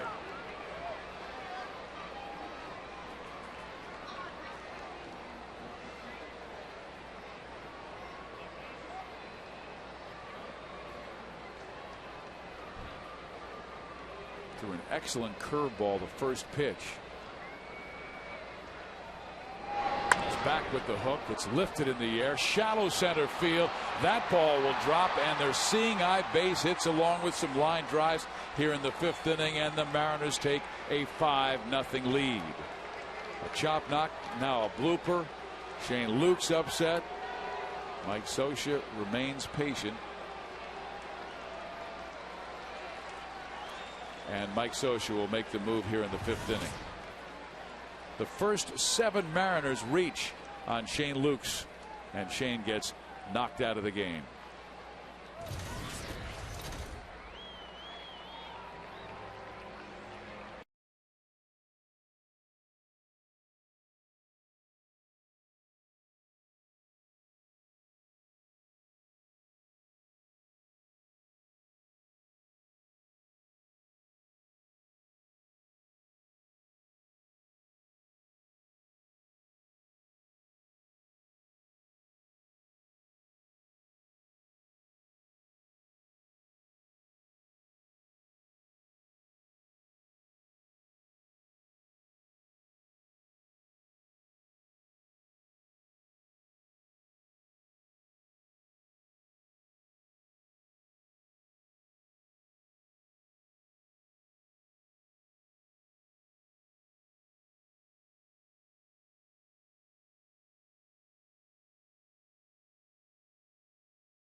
And that young lady wants you to sit down and talk to her about baseball. Oh, man, what a nice invitation. I don't know if my boss will let me leave the seat next to you, which I really like, but, man, that could be a great opportunity for me to meet a young Angels fan. I'm sure you have time in between innings. Well, my legs aren't like they used to be. Rich Thompson comes out of that bullpen. The kid from Hornsby, Australia, now lives in Sydney. And he comes in dire straits. The 8th man to bat in this 5th inning is up. And Seattle already has scored 4 times in the inning, and the Angels don't have an out. Now the ball gets away. Napoli will put the tag down, but it is Thompson with the tag down, but it's late and a run scores. Well, Mike did a good job. Got the throw there, Rex, in time. but Rich just didn't get the tag down quickly enough. Well, that's an awkward position for a pitcher to be in. They're not used to making plays like that with your back to the runner, and you know it's a blind tag basically. Rich, he got the ball in plenty of time, but he couldn't get the tag on him before Branyan got his foot on the plate. See, Rich looked like he bobbled it before he even got a grip on it, but that's a vulnerable position for a pitcher to be in. A 5-run fifth so far for Seattle. Still runners in second and third, and the Angels still have their infield in. Mike Scioscia trying to get the attention to the guys, and he's going to have Kendrick and Ibar both back up just a few steps, go halfway because of Jose Lopez's lack of speed at third base. Not saying he's slow, but he's not as swift as some of the guys that this team has who can really run. Gutierrez with a 3-0 count.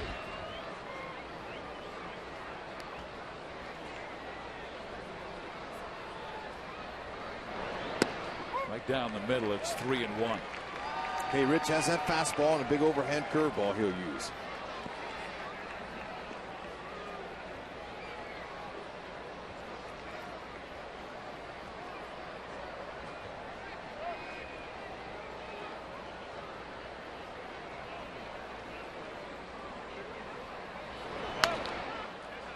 Out of play. 3 balls and 2 strikes.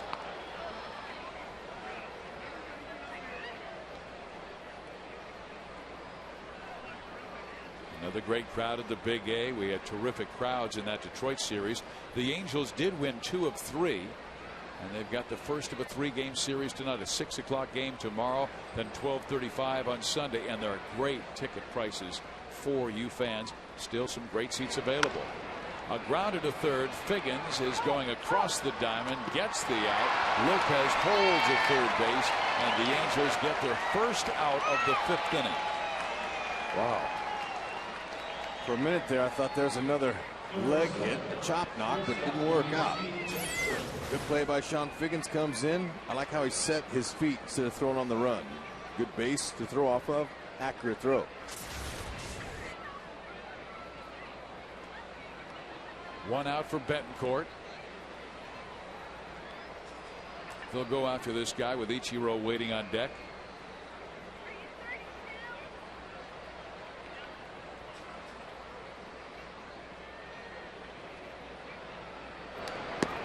Ball 1. Rich Thompson has been in the Angels organization since 2002. Graduated out of St. Ives High School in Sydney, Australia.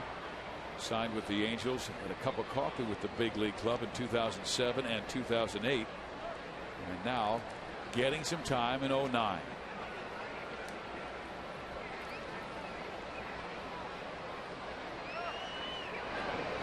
Good curveball, a swing and a miss. 1 ball, 1 strike. Rich does have that good hammer, but controlling counts has been a challenge for him in his very short time here in the bigs in 2009. Shane Lukes started the inning trailing 1-0. The M's have dropped a 5 spot on him. In the air, right center field. Hunter racing back, makes the catch. Tagging third is Jose Lopez, and he will score on the sacrifice fly to make it 7-0.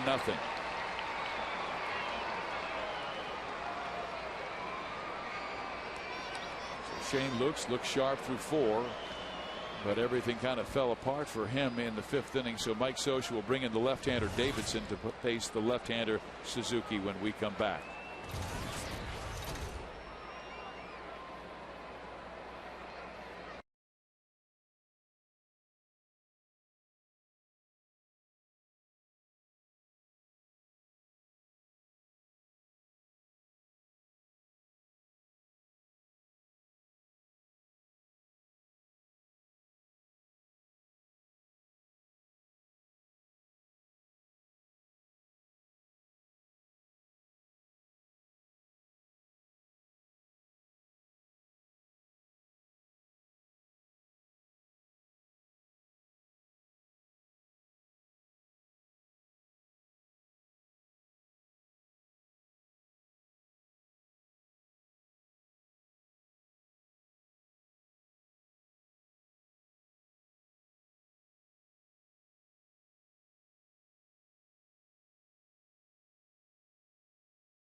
fifth inning alone, batting around. And fans, family Sundays at Angel Stadium include a wide variety of free activities for kids, such as games and arts and crafts located in the right field pavilion. The next Family Sunday takes place this Sunday, April 26th. There are only a very few limited number of tickets still available for Sunday's game, so visit angelsbaseball.com or the Angel Stadium ticket window to purchase your tickets today. And there's Rex Hudler. He's going down to that little girl who says, "Hudman, come sit with me." Isn't he amazing? Look at that adorable young lady. But you know, that is so typical of Rex, trying to make people smile. He saw that sign, so he said, "You know what? I'm going to go down there and give her an autographed baseball." That's why they call him the Wonder Dog, because moments like these are wonderful. I will say this, though. He needs to get in shape because he's breathing hard. He ran all the way down there. My buddy. Back to live action. Fifth inning, man on second base, Ichiro Suzuki, who started the trouble for Shane Lukes, who's now out of the game, now facing Daniel Davidson, and the first pitch in there, strike one. Ichiro singled. That was followed by a Chavez single, a Griffey single, a double by Beltre, a walk, a single, a ground out, a sacrifice fly, and 6 in the inning, a 7-0 Seattle lead. Hit sharply. Ibar has it, though, on the line. The inning is over. Rex Hudler doing the job, making another Angel fan smile.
It's the Angels 0-on-1. Eric Bedard, who has been terrific this year, came in with a 1.8 earned run average, has really not given the Angels much of a threat.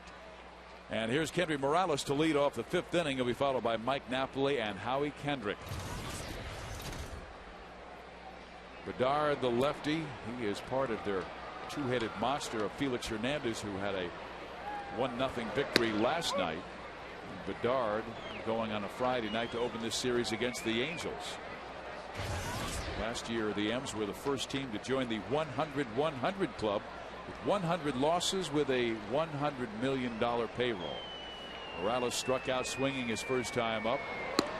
Outside. 1 ball, 1 strike. They finished 39 games back of the Angels last year. They're a better ball club, no question. And I think it's going to be a 4-team great race in the West this year.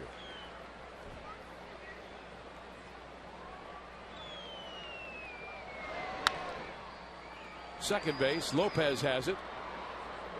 Morales is out. 1 down.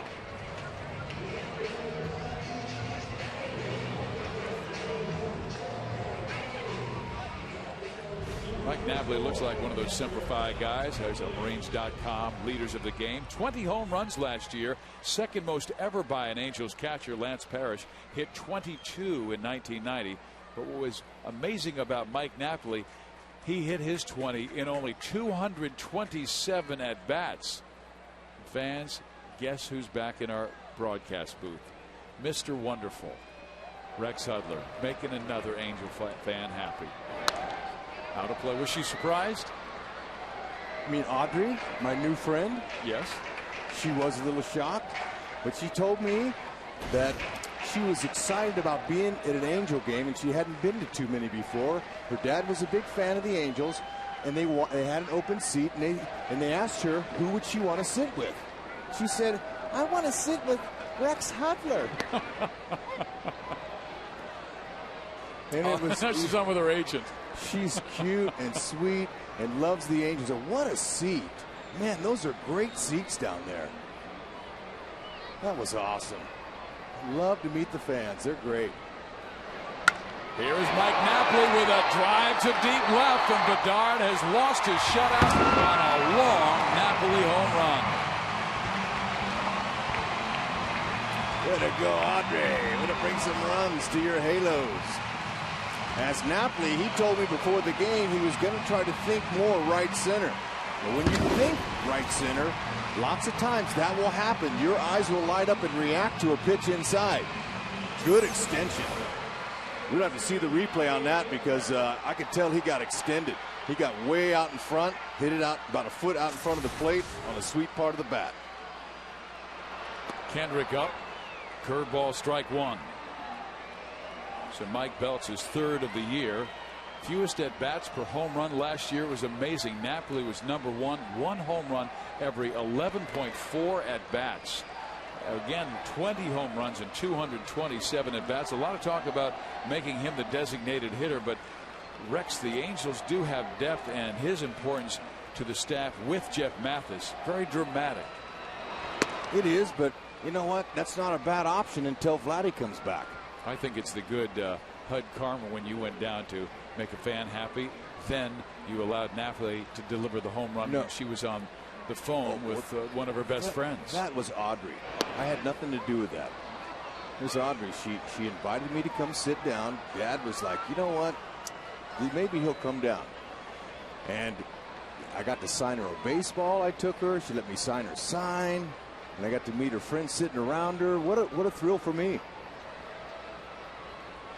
Eric Bedard. Fouled back by Howie Kendrick. Rex, all I want you to know is you went to Wilson Elementary, and while we took a shot of you, you were doing all the talking. So from Wilson Elementary, Quiet Coyote. Yeah, we taught them. The kids were talking. We used the Quiet Coyote sign. You know, I picked that up at Peters Canyon. My kids. But it's for you. Well, it's for me too. You're right. You know what? Whenever I get going too far up here, you just go ahead and give me that sign, and I'll know to be quiet. Kendrick with a smash that knocks off the glove of Lopez into shallow center field. Kendrick will stop at first base. All right, Howie will take that. Good, solid one-hop smash. That was a do-or-die play by Lopez, but is able to handle it, or not handle it cleanly, but off of his glove. Howie will take the knock. That's a high fastball. Howie, quick. Third hit of the ball game for the Angels.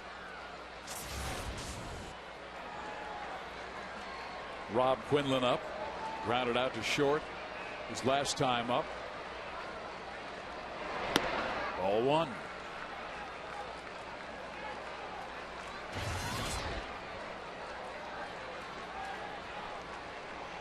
You see his numbers in his career, and that's why Mike Scioscia likes to get him out there against lefties. Also wants Rob to play more often just to keep him fresh, get a good rhythm. But Rex, Mike did admit, he goes, Rob is one of those rare guys you can sit for a week, 10 days, and because he prepares so well that he can enter the game and get a base hit. He has a unique ability of squaring up the baseball. Well, not many players can do that. Quinlan understands his role and knows it as long as he's been with the Angels here.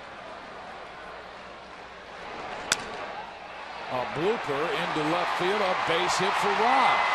Kendrick racing to third. There's the throw, and it kicks away and goes into the stands. Howie will score. Quinlan to second base. Now they'll let him go to third. So the Angels with a little bit of a rally on Eric Bedard. Okay, well, you know how things are contagious now. The Angels would like to see if they could get back in this game. And at this point in the game, in the 5th inning here, it's possible. But that was a broken bat single all the way by Quinlan. He knew it. You know it when that's a jam shot and that's falling in. So he hustled all the way around. Howie Kendrick, he forced the issue. Never want to get thrown out at third base, down 4 runs. But he had some determination, and Dino Ebel, third base coach, that's one of the reasons why he's wearing that helmet. It ricocheted right off his dome. So advantage with an assist to Dino Ebel. Yeah, they wear those helmets for a reason. Not only shots off the bat that come down their way, but also a flagrant throw. And at first, Rex, down by 6 runs. I know the play was right in front of Kendrick, but I thought he was taking a chance. No question. First to third. Oh, yeah, if you get thrown out there, man, you're in the doghouse. But still, the determination and the speed, sometimes when we talk about it, puts pressure on the opponent, and they do just that. They throw it away. So the Angels can score another because there's still only 1 out with a runner at third base. The batter is Eric Ibar. The corners are in. The keystone is back. So Ibar just wants to take that baby right back up the middle on Bedard. He doubled his first time up to center field.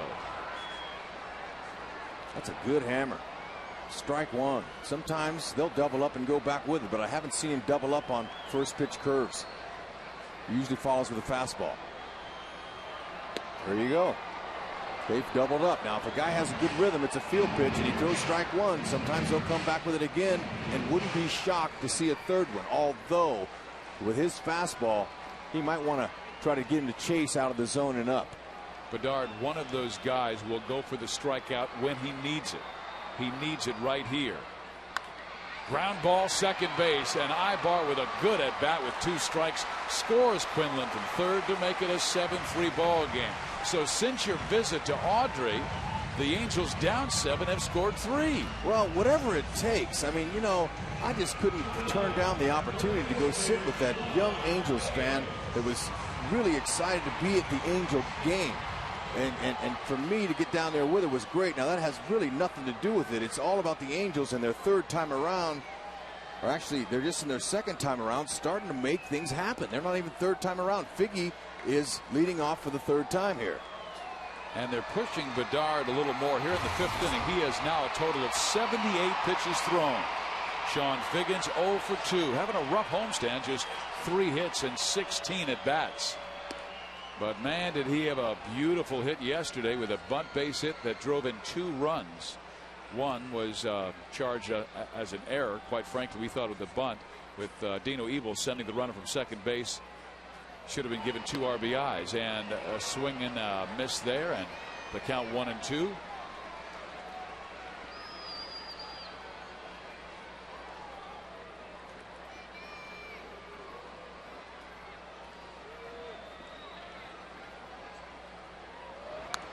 Foul back. Angels down by 4 in the 5th inning.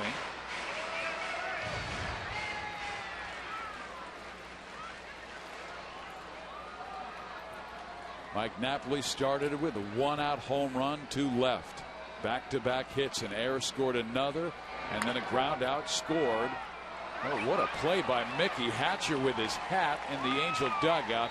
That was a shot there. Mickey just took the hat off his head, flipped it to his right in the middle of that cap. Well, we've seen him do that over the years. That's his normal spot right there, and he gets a lot of those one-hoppers. So we've seen him do this before. Nothing new, but he's got skills. He had him as a player, and he's still got him as a manager.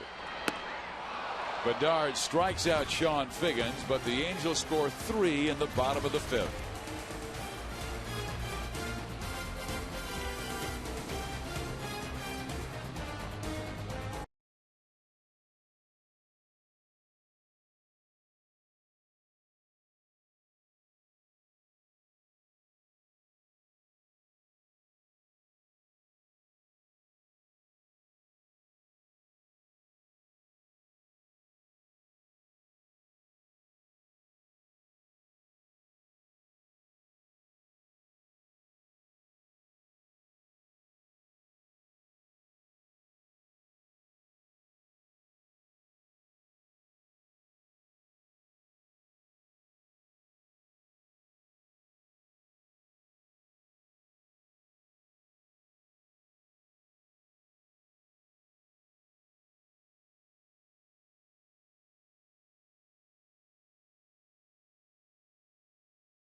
young lady named Audrey said so. Rex said, I will do that. Walked down there, sat down, signed an autographed baseball, and Rex would have had the conversation forever. So we sent a cameraman, Darren Patterson, to say, Hud, you got to go back to work, brother. But it dawned on me that I was there to work, not to watch the game necessarily. But, you know, those seats are great, man. No wonder Angels fans fight. They fight over those seats, and when it comes to going out and picking their spot, because, man, it's exciting. And when Darren tapped me on the shoulder, I said, oh, no, I got to go back up there. Even though I like my seat next to you, partner, her seat was outstanding. Thanks, Darren. Dagwood gets the save tonight. And here's the lefty, Daniel Davidson, with a line drive base hit given up to Endy Chavez, who has 3 more hits in this game. I mean, he has had so many 3-hit games already this year, and that batting average up over 370. Ken Griffey Jr. comes up. He's 2 for 3. Daniel Davidson, he is the guy making his major league debut earlier this week in Minnesota. First batter he faced was Justin Morneau, an American League MVP. Shattered his bat, got him on a ground ball to second base. In there. Davidson from the sidearm position is going to try to sink the fastball. He's got a nice changeup that he'll use. Occasional slider.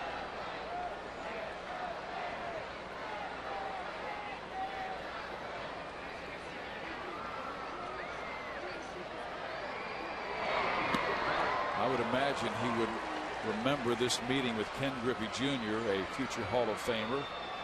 Just his 3rd major league game. So years from now, and he's talking to his son Caden. He can tell him about that moment. He had to face a great slugger like Junior with 613 career home runs.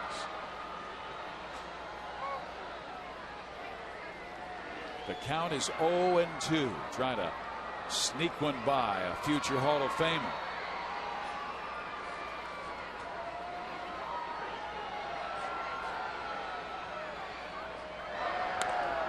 Popped him up.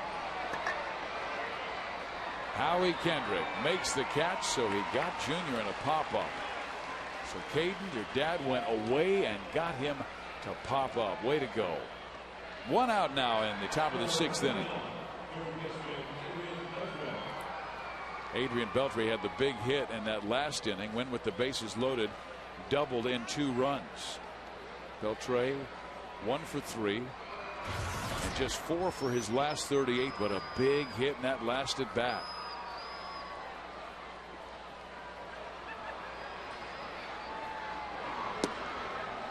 Low. Ball, no strikes.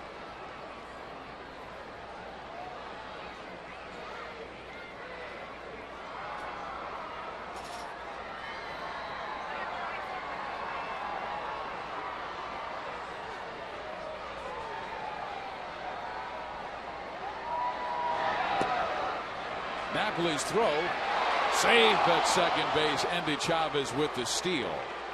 Man, that guy's quick. What an addition he's made so far on this team.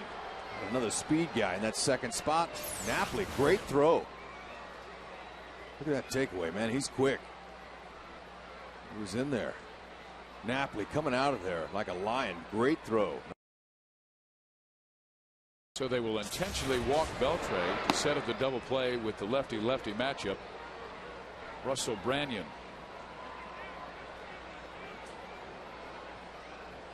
Meantime, Rex, it's all over at Fenway Park, and Boston scoring a run in extra innings to beat the Yankees 5-4.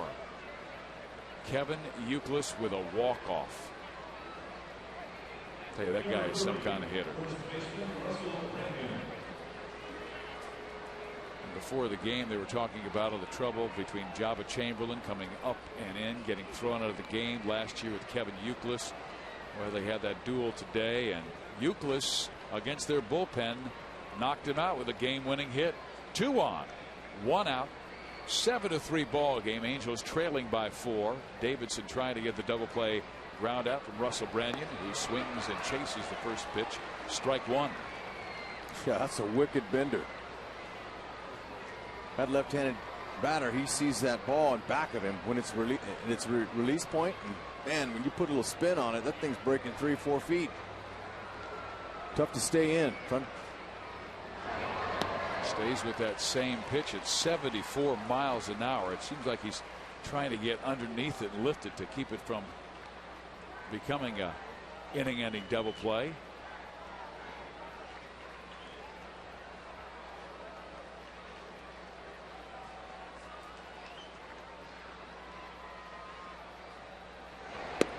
Inside, maybe setting up that breaking ball.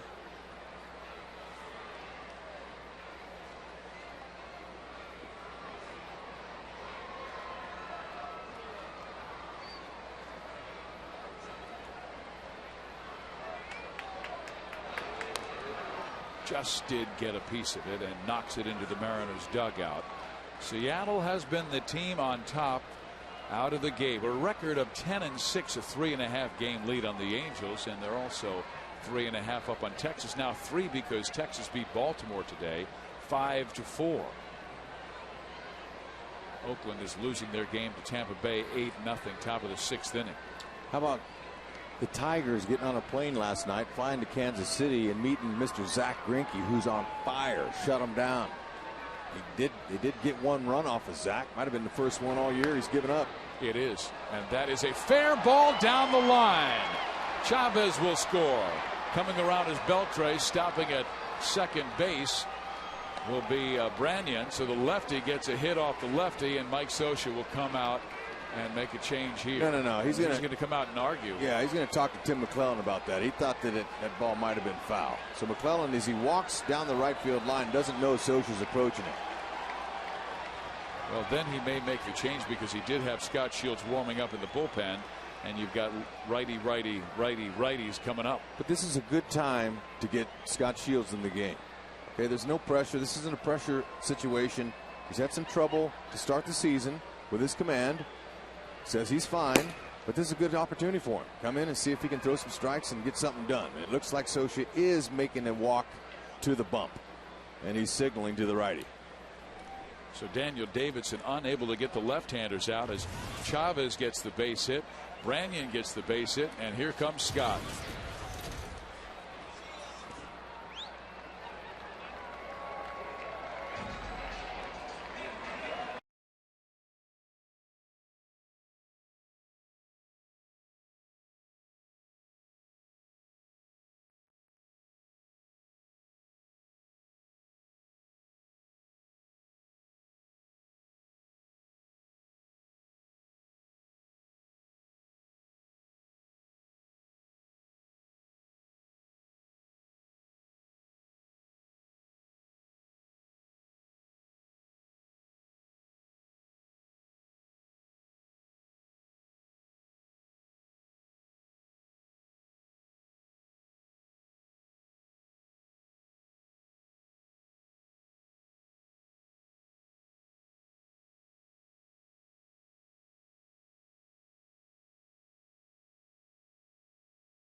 Eight-3, Seattle has the lead, and Scott Shields coming out of that bullpen. He is an important part of the Angels' success because he has been their 8th inning guy the last few seasons and has done as good a job as any pitcher in baseball at shutting down opponents and holding leads in the 8th inning. But Scott with an awful start to 2009, 0-2 record, 14.4 ERA in 7 games. He has walked 7 batters in only 5 innings. He will face Jose Lopez, Rob Johnson with 2 on, 1 out.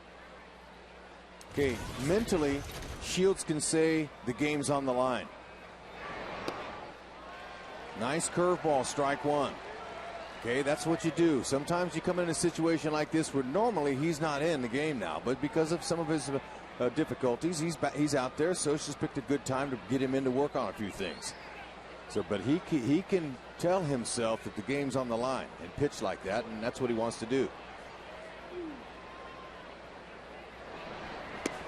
Comes back with a fastball on the outside corner at 91 miles an hour. Has an 0-2 count against a good hitter, Jose Lopez.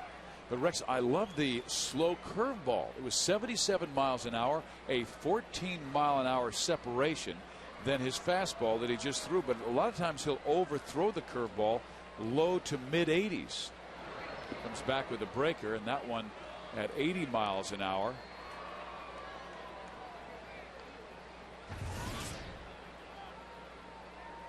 There's that range. I mean, his curve is almost like an off-speed pitch. Yeah, you know, that's all he really needs is 2 pitches, and he's going to challenge hitters with his sinking fastball. He'll get a lot of strikeouts, and he certainly wants one here. Again, the breaking ball blocked beautifully by Mike Napoli. We saw Napoli 2 games ago. He wasn't playing last night, but he took a beating on balls just like this. And I was talking about that during the game, and today's the first time I had a chance to talk to him about that. And he told me, "But I took a beating that night." And I said, "Man, we saw it, but you did a great job of squaring it up." And he says, "I love it." He goes, I take pride in that part of my game, using my chest protector." Well, that's 3 straight breaking balls, and they've all found the dirt. Lopez taking them all. He was down in the count 0-2. Now it's full 3-2. So maybe Shields is working on that curveball a little bit, throwing it that many times. We normally don't see him throw 3 in a row. He really wraps it behind his head. It's a lot of spin. And it has good drop, but it's dropping too early.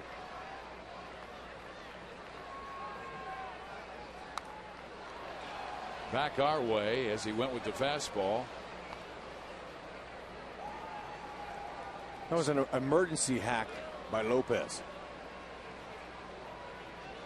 You know, there are times where when you have a pitcher who's struggling, you want to take him out, maybe get a power bullpen session. Mike said, we don't have that luxury right now with so many injuries. They need for Scott to do it in ball games, and that's what he's doing tonight, trying to find that groove again.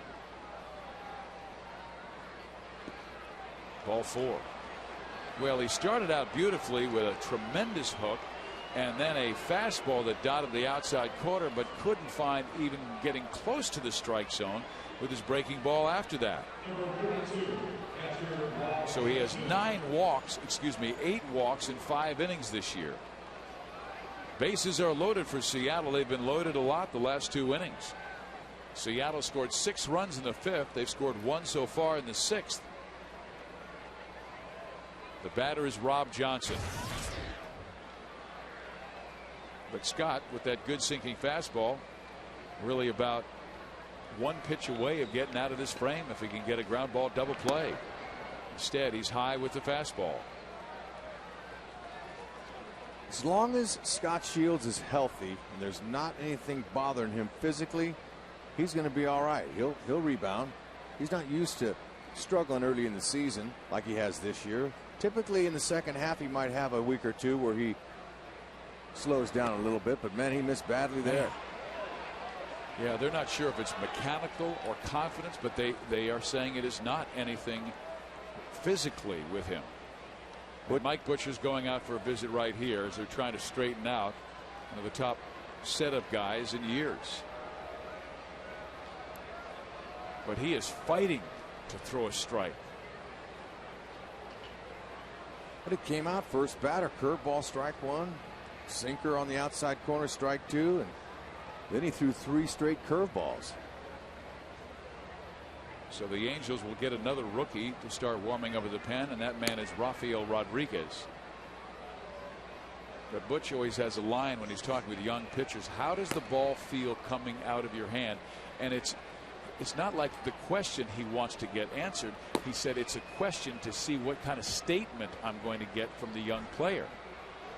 Sometimes they articulate their thoughts beautifully on how the ball is coming out of their hand, where they get a good finish on it. And then after the discussion, he throws a beautiful two-seam fastball on the outside corner to make it 2-1.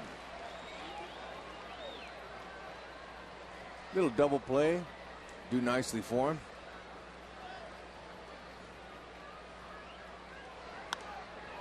Johnson pops it up. Mike Napoli makes the catch, second out of the 6th inning.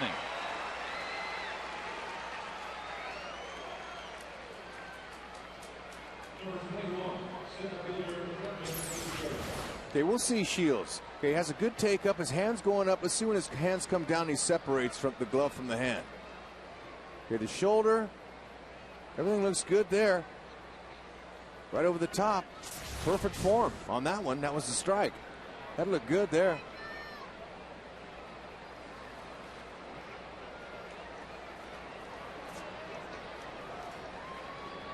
Franklin Gutierrez.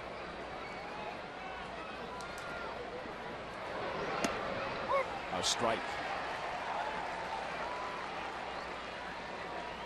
Gutierrez is 0 for 2 with a walk, popped up in the 4th, grounded out in the 5th. Seattle with a 5-run lead here in the top of the 6th inning. Eric Bedard last 2 innings has had to sit for a long time.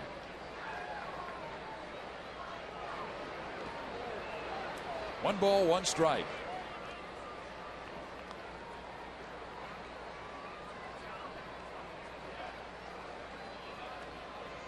Okay, Shields, he threw the one curve for a strike, the first pitch when he came in, and it was a beauty. Now these other ones, it looks like he's overthrowing them, and his release point is not quite where he wants to be. He's letting it go a little bit out front. In there.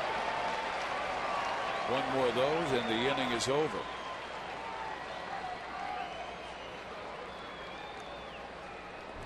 Gutierrez has good power. Last year with the Cleveland Indians, hit 8 home runs in a limited number of bats. He was not an everyday outfielder. Has won this year for Seattle. 7 RBIs. Scott with the pitch. Hits the outside corner perfectly at 93 miles an hour and strikes out Gutierrez.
That play right there. That's focus, and that's worth the Coors Light freeze cam. No question.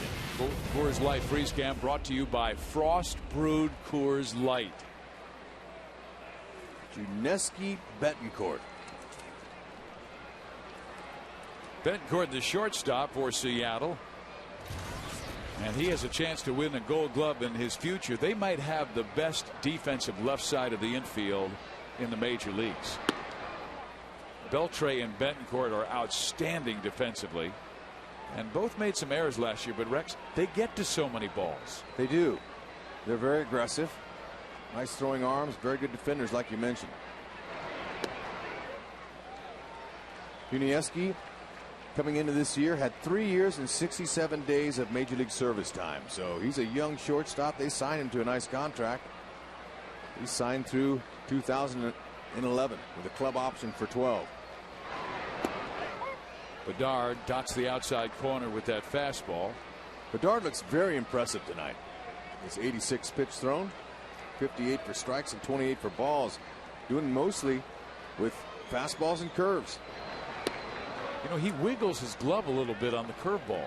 Well, and then other times he'll wiggle his glove and he throws a fastball. So he's a veteran that's been around and knows that hitters watch that glove. So let's see what he does here. Okay, a slight wiggle there. Ball tapped. Bedard will grab it, fire to first, and get Gary Matthews Jr. by a step and a half.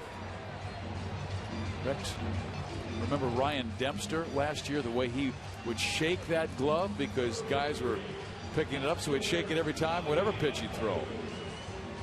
Yep. They try to play mind games with the hitter with their glove. 1 out, bottom of the 6th inning. Mariners by 5, 8-3. Bobby Abreu will step to the plate. Tomorrow the Angels will send another young starting pitcher in his major league debut, Anthony Ortega, against Carlos Silva. Okay, I want to focus on Bobby Abreu's top hand. Look at this. Look at the top hand in his batting stance here. Okay, look at it. It's not even holding the bat hardly. You could push that bat out of his hand if you wanted to. Okay, and he's hit like that. I've talked to him about it in the past, but today I really focused. I said, Bobby, how do you do that? And have you done that for a long time? He says, yeah, you know what, Hud? I lead with my bottom hand. I do most of my hitting with the bottom hand. This time he grounds out to second base. And he said, my top hand naturally will come on top of the bat when I swing. So let's see his swing as he grounds out. Okay, there it is. Okay, he barely even holding it, just in the back of his thumb. And you can see how it naturally came back on the bat. So I'd like to tell young hitters out there to keep a loose grip always. Now I don't want to suggest you barely leave your top hand on there, but it shows you how relaxed you need to be, and then on contact you'll naturally grip that bat the way you should. But it's a reaction type of movement, and you want to be quick when you're loose. When you're tight and you're gripping that bat so tight up there, you're going to have a stiff swing.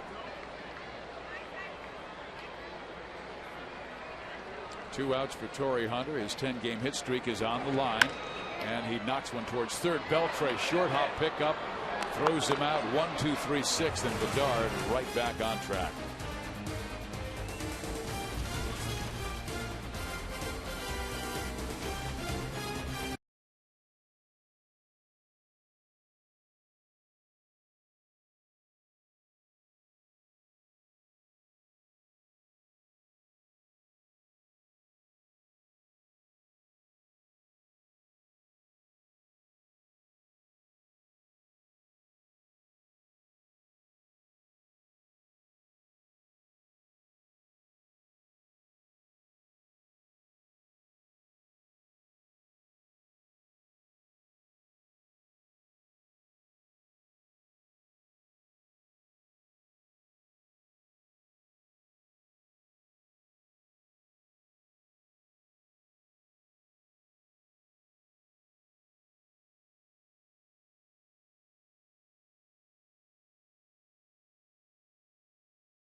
to the Talladega Superspeedway, where Kyle Busch will try to defend his title against a full field of the world's best drivers. Coverage of the Sprint Cup Series racing from Talladega begins Sunday at 1 Eastern, 10 Pacific in high definition on Fox.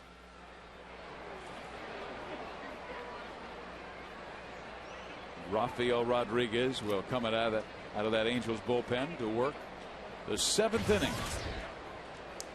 4th game in the major leagues. He has an excellent arm, but command has been his challenge. Good sinker and a very good slider. One of the best in the organization. Wow. That's some quick movement. All right, looks like Jared Weaver over there says he's all right. Knocked him off his perch. He was enjoying the games. Good thing he was watching.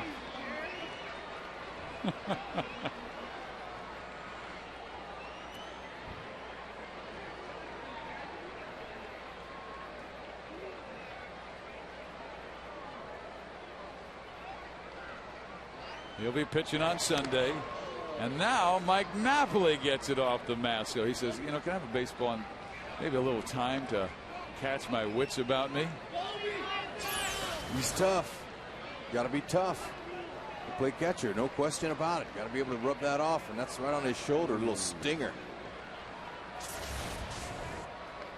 He's got that big pad there, you see, on his shoulder, but hey, look, it doesn't matter. That hurts.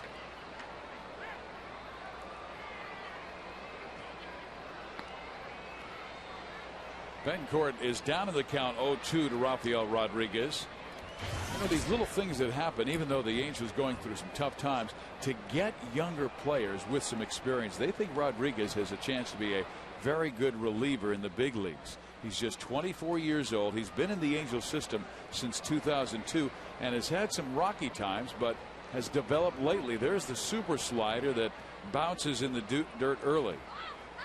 But at AA Arkansas, he kind of broke out last year with a 1.86 earned run average in 42 games and struck out 48 batters, only walked 11. And that was a good sign because he had walked a lot in his past.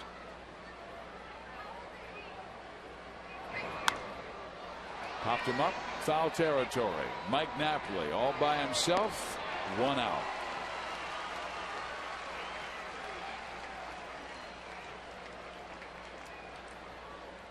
Because the Angels getting some good news on their 2 starting pitchers, John Lackey and Irvin Santana. Irvin Santana pitched today 2 innings in Arizona through 24 pitches. Mike Scioscia said his velocity was very good. Of course, they'll evaluate him tomorrow, the day after he pitches, to see how that elbow feels. He'll pitch again on Wednesday, and John Lackey will go tomorrow, then again on Thursday.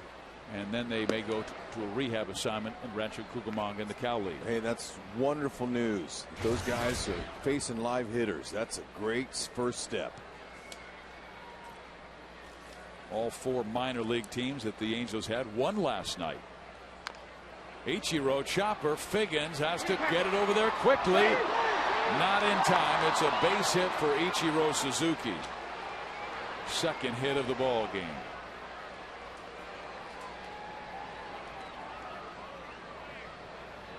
Now it's time for Lexus's Pursuing Perfection. All right, let's check him out. Shane Lukes, he tried his best, but I'll tell you what, that 5th inning was a nightmare. Mariners, man, they were hitting around.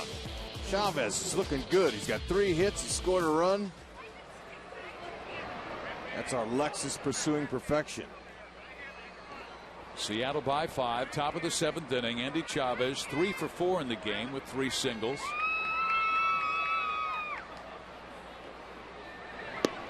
Andy has been a singles machine this year. He has 21 base hits, 24 now, including the 3 today. So 24 base hits, only 2 of them extra base hits, 1 double and 1 home run. That 1 home run came against the Angels, back-to-back against Jared Weaver. Tapper, Rodriguez has it, underhands, and they get it to Morales in time. Chavez is out. Moving into scoring position, Ichiro Suzuki. I was telling you about the 4 minor league teams in the Angels system all winning. Salt Lake won, and it was Chris Pettit, former LMU star, with a home run that gave the Bees a 4-2 win over Tacoma. Arkansas won 4-3. Rancho Cucamonga won last night as well. Julio Perez had 3 hits, and Cedar Rapids won. Even though they were trailing 2-1 late, they went on to post an 8-5 win over Clinton. And look at that adorable young lady. There you go, Dad. So that infield hit by Ichiro Suzuki, Fizz, that's his 401st career infield hit in 8 years. You know what? Had you said how many infield hits do you think he has in 8 years, I never would have guessed 400. I wouldn't either, but you know, our great statistician Norm Peters, he's up on top of those things for us. Well, no wonder the guy gets 225 hits a year. Speed rules. Here is Junior, and he is 2 for 4 in tonight's ball game.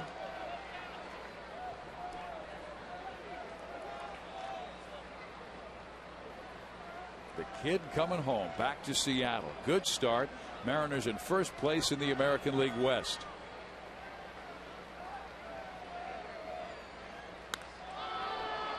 Right field. Another junior has it. Gary Matthews Jr. inning over. Rodriguez sharp in the 7th.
Come from behind. They trail 8-3 here in the bottom of the 7th inning, and Bedard has been terrific.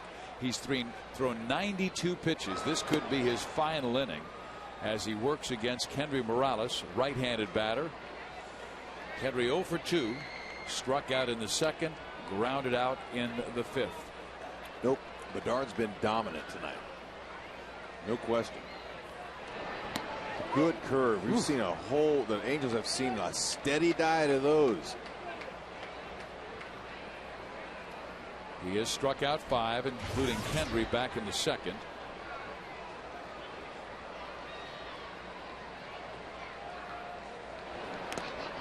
And a swing and a miss. And Morales kicking at that dirt as Bedard really working him on that breaking ball.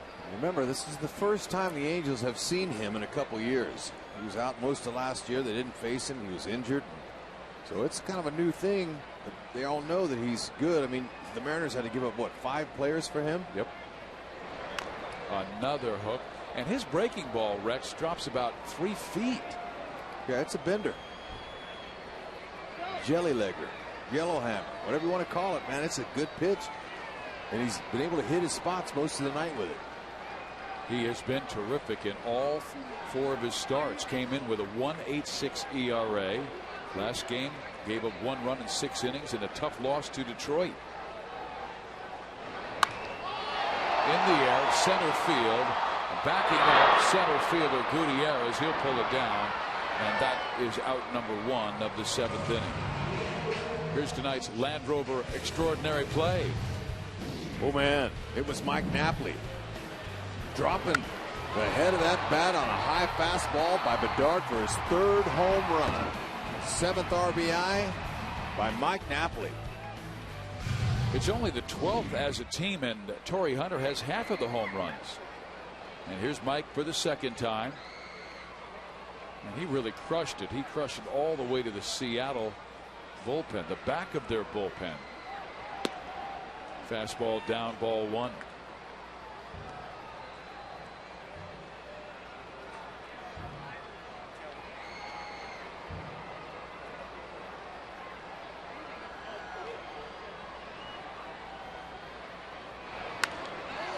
Fouled off.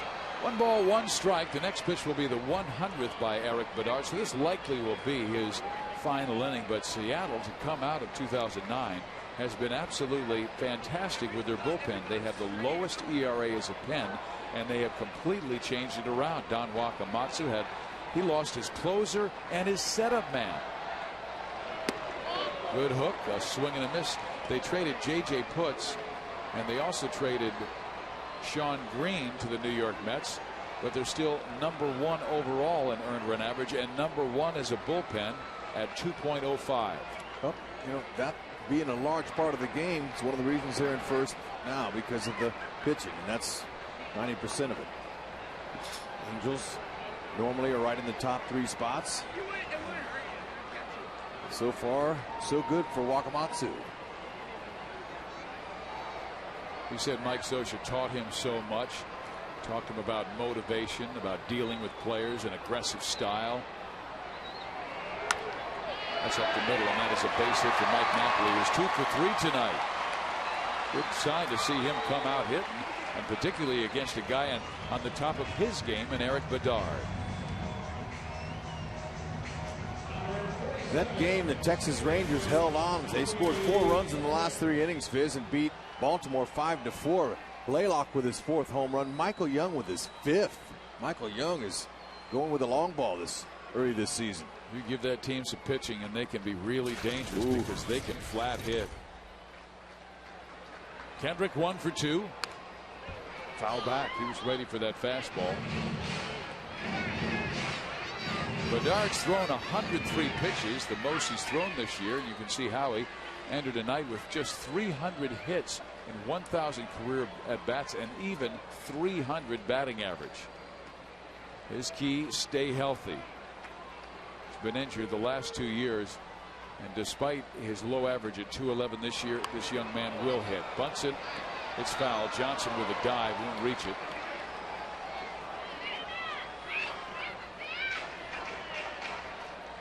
Yeah, I think he was attempting to push that ball on a high fastball. That's a tough one to try to get on top of.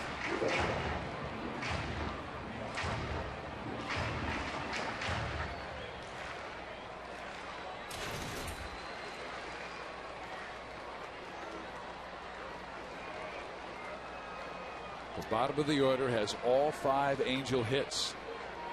Giving away that Howie lunch bag tomorrow night, 6 o'clock ball game. Fastball just barely missing up and in.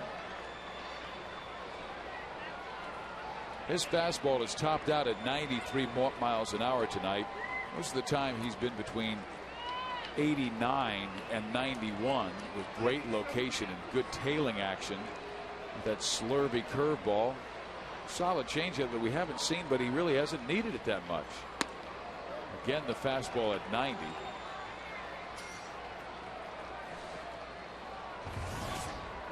So his speed range, 75 with the hook, 93 tops with the fastball.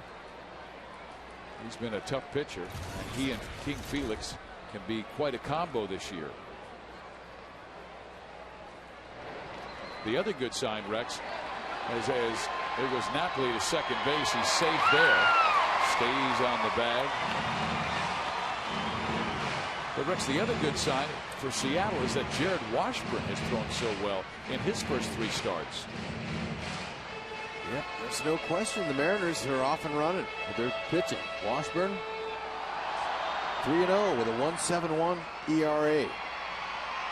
I asked Jared before the ball game about it, and he goes, well, I'm finally learned something about the game. Well, you know what?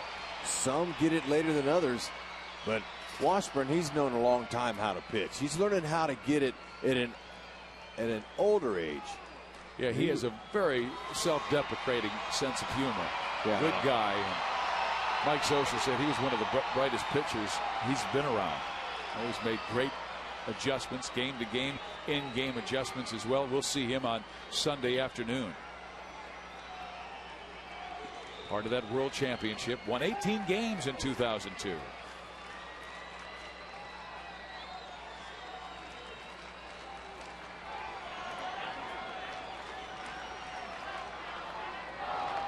Curveball in there, strike 3 call.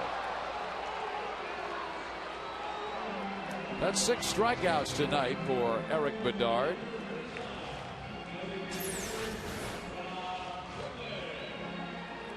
Okay, that ball starts up and away.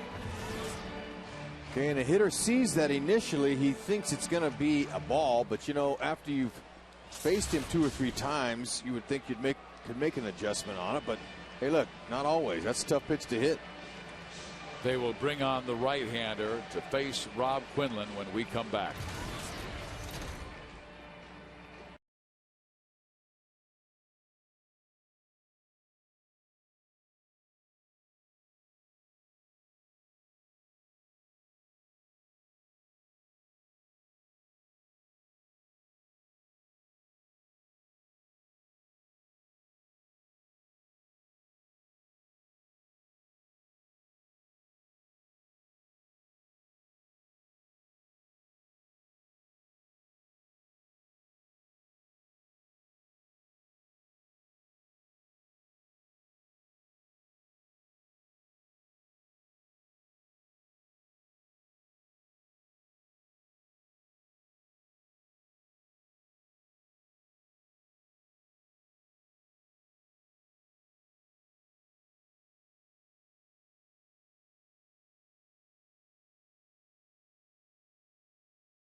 Inning, the Angels have 1 on with 2 outs, and fans join Angels manager Mike Scioscia and Howard's Appliance and Big Screen Superstores for the Mike Scioscia Howard's Youth Baseball Clinic tomorrow. The clinic will take place at Angel Stadium between 10 in the morning and noon, with registration beginning at 8:30. The clinic is free and open to the public with a focus on children ages 5 through 14. Visit angelsbaseball.com for more information. Eric Bedard, 2 earned runs and 6 2/3. No walks, 6 strikeouts. He was really sharp tonight and likely will push his record to 2-1 on the season. No, but he looked really good. And Sean Kelly comes out of the bullpen. Young pitcher, just 24 years old. And he is a rookie, making their bullpen in the offseason and really starting well. In 4 games, he has not allowed a run and has 3 holds. I mean, they've got a young pen with arms like Kelly, Lowe, Morrow, Jakubowskis, along with some veterans like David Ardsman, Miguel Batista, Roy Corcoran. Yeah, you know, they got some good young pitchers. Now, this guy, Sean Kelly, he's got a fastball. He can run up there anywhere from 93 to 96 miles an hour. Nice slider. And those are the 2 pitches all he needs. That slider is slightly above average. So he's got 2 really nice pitches. He has fallen behind Rob Quinlan, 3 balls and no strikes. Quinlan likely to be taking here with the team down by 5 runs. Halos need some base runners here late. But this guy, he can become an extremely valuable part of the Mariners bullpen because he's young, he's progressing nicely, but he's going to add a lot of value. He's got that good young arm, and if he can continue to do that, we'll see him a lot this year. Quinlan pops it up foul. This should get out of play and will. And it will move the count to 3-2. Quinlan needs a new piece of lumber. So Shane Demmett brings him a new one. Maybe this one will be Wonder Boy. Pick me a winner, Shane.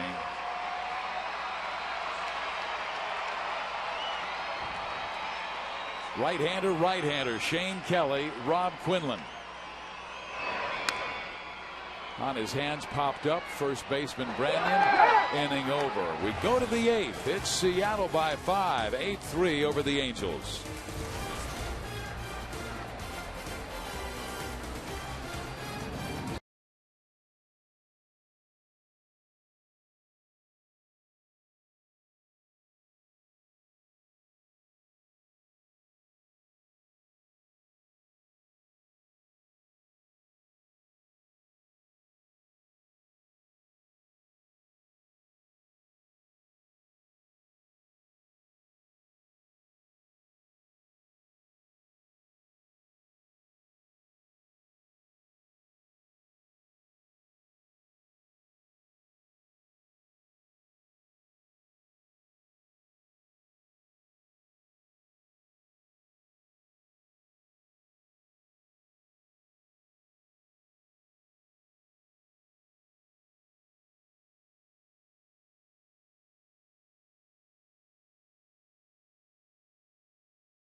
And obviously, she's doing most of the conversation. Oh, the guys in the truck are way, way better than the Dodger guys in the truck. We got some good ones. Leah, way to go. Way to join us here at the ballpark. First of a 3-game series, Angels and Mariners. The Angels 3.5 games back of Seattle for first in the West. And Rafael Rodriguez stays in the game after shutting out the M's in the 7th. Here in the 8th, he will face Beltre, Branyan, and Lopez. Adrian 1 for 3 with a walk. He doubled in 2 runs in that 6-run 5th inning when Seattle sent 5 men to the plate. Scored 6 runs on 6 hits. Rodriguez brings it, and it's in there for a strike. There's that good overhand slider. Now, that one didn't have the same kind of location he would like to have it, but it is a good one. He's got potential, and this is a good spot for him to come in. And then he comes with a sinking fastball, ground ball, eye bar. There's 1 out. And also we saw Scott Shields earlier. He came in, he walked a batter, but looked pretty good. Rex, we were talking earlier, when you can get your feet wet at the major league level, even if you get sent back to Salt Lake, all of a sudden you've got the confidence that you can get big league hitters out. Oh, for sure. That's the extra man these players take out there, is confidence. You got to have that. You got to believe in yourself and believe in your ability, or you won't play very long. Here's Russell Branyan, who has had a good start to the season. He is now batting .314 with 3 home runs and 1-2 RBIs tonight, so that gives him 5 for the year.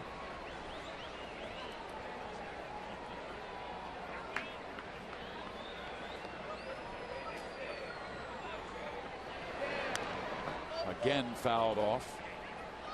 Be interesting to see how rookie Daniel Ortega makes out tomorrow. Excuse me, Anthony Ortega making his major league debut for Mike Scioscia. Scioscia's been looking for some starters in his minor league system. Instead of going out on the free agent market, he feels like he can get through this little bump in the road with in-house solutions. Branyan sending Hunter near the track, and Torrey is there to pull it down. And Russell is the second out of the 8th inning. Man, he got under that one and just skied it a mile high, and it kept on a carrying.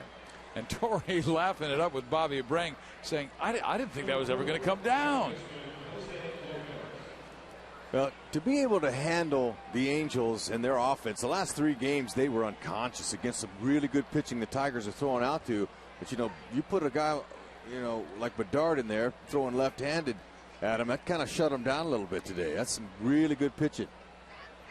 Seattle will go through their tough times this year, and right now they've been playing some very good baseball, but they're not running away from the Angels. If they hold on to win, they'll have a 4.5 game lead.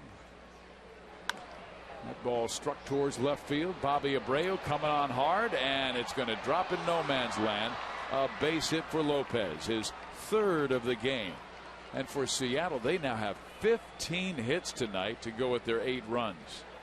And see, they weren't hitting when they came in. Their offense was kind of cold. So you just never know in the game. Never know what's going to happen.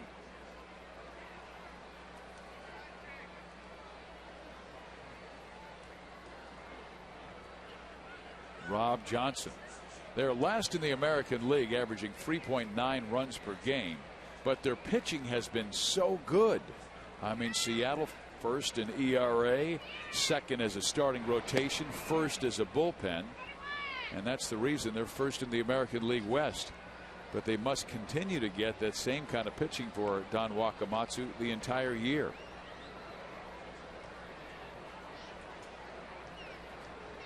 The Angels struggling because 7 really good players are on the disabled list right now from 4 starting pitchers, like the leader of the pack, John Lackey, and a big 16-game winner, Irvin Santana, last year, to Vladimir Guerrero, Kelvin Escobar, Dustin Mosley, and 2 solid guys in that bullpen, and Darren Oliver and Kevin Jepson. They'll be healthy. Here's a ground ball struck to Sean Figgins. Quick toss. Nice play by Figgins. Oh, I'll say. That's no routiner.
Gave up 6 runs. Shane Luke started the inning after giving up 1 run in 4 innings, pitching well, but then they really got to him, and 10 men went to the plate And when the inning was over, they scored 6 times.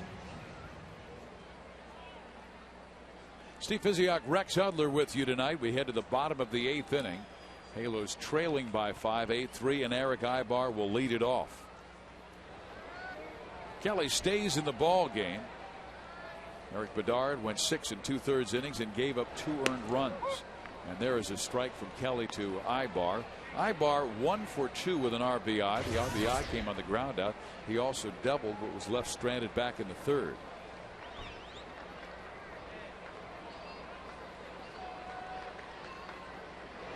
If anything, it gives the Angels a little glimpse of some pitchers they haven't seen yet in the Mariners. Now, I don't think we saw this kid. The Angels saw Sean Kelly in that first series, first 3 games. Did we see him? We saw him briefly.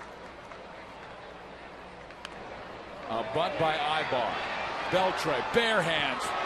Doesn't make the play, but still a tremendously athletic play by Beltre to get it even close as Ibar with tremendous speed beats it out for a bunt single. Nice touch on a high fastball. That's, you know what, he just was coming out of the box. He got that bat up there and was able to bump the top half of the ball perfectly. That ball was neck high. You rarely see that. Beltre, man, you can't hardly get anything by him. Almost made a terrific play. A left-handed batter with speed. Ibar does not go. Pitch wanders outside for a ball. It's amazing to see these guys, the way they perform, and their agility, how agile, you know, how precise. You know, they make the game look really easy. But it's hard. Figgins cracks one, and it's caught by the shortstop Betancourt. It results in a double play. So Figgins hits it right on the screws, but to the wrong man, and Eric Ibar is doubled off first. Well, there's really not anywhere to go. They try to tell you to freeze on a liner, but he froze a few steps too late. It's a reaction game.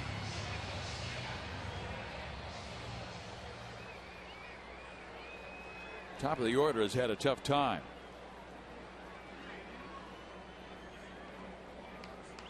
Hitters 1 through 5 are 0 for 16 tonight. Gary Matthews Jr. pops it foul back and out of play. But the 6, 7, 8, 9 guys, Mike Napoli, Howie Kendrick, Rob Quinlan, and Eric Ibar, have all the hits, all 6 hits. The Angels have 3 runs on 6 hits. They've only left 2 runners. The Mariners have 8 runs on 15 hits, and they've left 11. Matthews to center field. Gutierrez, inning over. Kelly still has not allowed a run.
At angelsbaseball.com.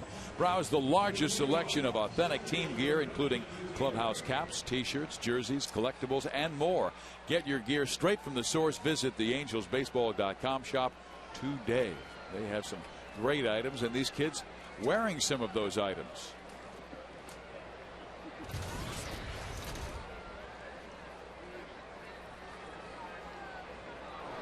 Top of the 9th inning, and Rafael Rodriguez will work the bottom of the order. Franklin Gutierrez, Yuniesky Betancourt, and then Ichiro Suzuki. Rodriguez is looking good. Yeah, he's pitched 2 shutout innings. He's allowed just 2 singles. One of them was an infield hit, and the other the bloop hit by Lopez. And now we've got a bloop base hit struck by Franklin Gutierrez, his first hit of the night. A lot of bloopers and doinkers and chop knocks tonight, but never makes a hitter sad. Pitchers, they kind of just shake their head and say, lucky. So a leadoff knock for Franklin Gutierrez, and the batter will be Yuniesky Betancourt. Seattle has led from the get-go from the Russell Branyan home run in the 2nd inning. 1-0 until the 5th, and then Seattle scored 6 runs, and really the Angels tried a threat, scoring 3 times into their half of the inning. There's a base hit to right field by Betancourt. So runners on first and second. And Ibar tried to scoop it up and then tag the runner at second base, but he was already standing on the bag. He's got great hands. Matthews throwing that ball in, threw it low, and Ibar was on the run. He picked it and tagged the runner in a heartbeat. And he's got some flair to his game. And once he finds that consistency, Rex, he's going to be one of the real dynamic defenders in the American League. No question. He just needs a little bit more seasoning, but I mean, he wouldn't be here if he wasn't ready, and Soch didn't think they could win with him.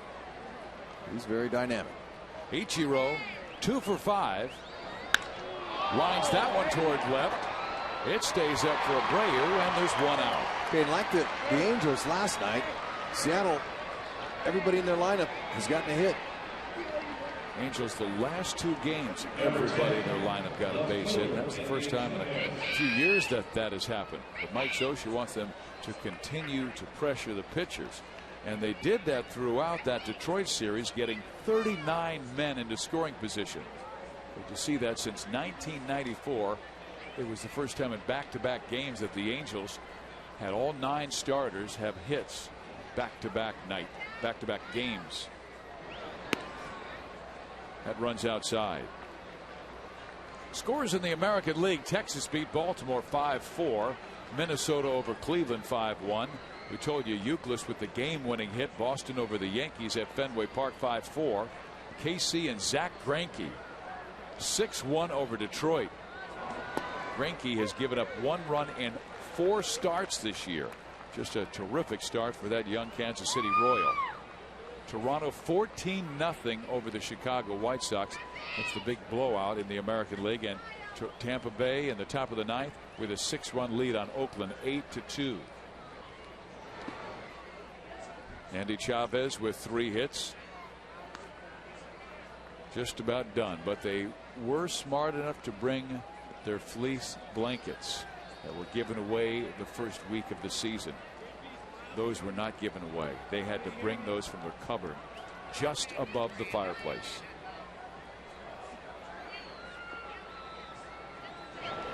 Chavez hits it sharply. They've got 1, and Ibar gets 2. Nice. Rodriguez likes it.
from 11:30 to 1. So stop by to meet Brian and pick up some cool Angels prizes, all courtesy of AT&T. Here tonight, Angel fans a little unhappy because their home club is down by 5, 8-3. I know it is early in the season. Where's he going to be signing tomorrow? He is going to be signing, Rex, at the 125 South Main Street at the AT&T store. Nice. City of Orange. Can't pass that opportunity up. Meet the Angels' new closer. A lot of fans had a chance to meet you and Jason Bolger today as you were at Wilson Elementary School. Fizz, that was so much fun. Jason Bolger and I just had a blast. And these kids, they're so receptive, man. They love the Angels like everybody in the community. But to go out there and put on a little show for them and have some fun. And one of the kids asked Mark Bolger if he could see his muscle. And Bolger kind of looked, and I go, show him your muscle. He raised up his sleeve, and the kids were going, ooh and on. I was talking about how hard he throws. And the questions that kids ask are unbelievable. Wow.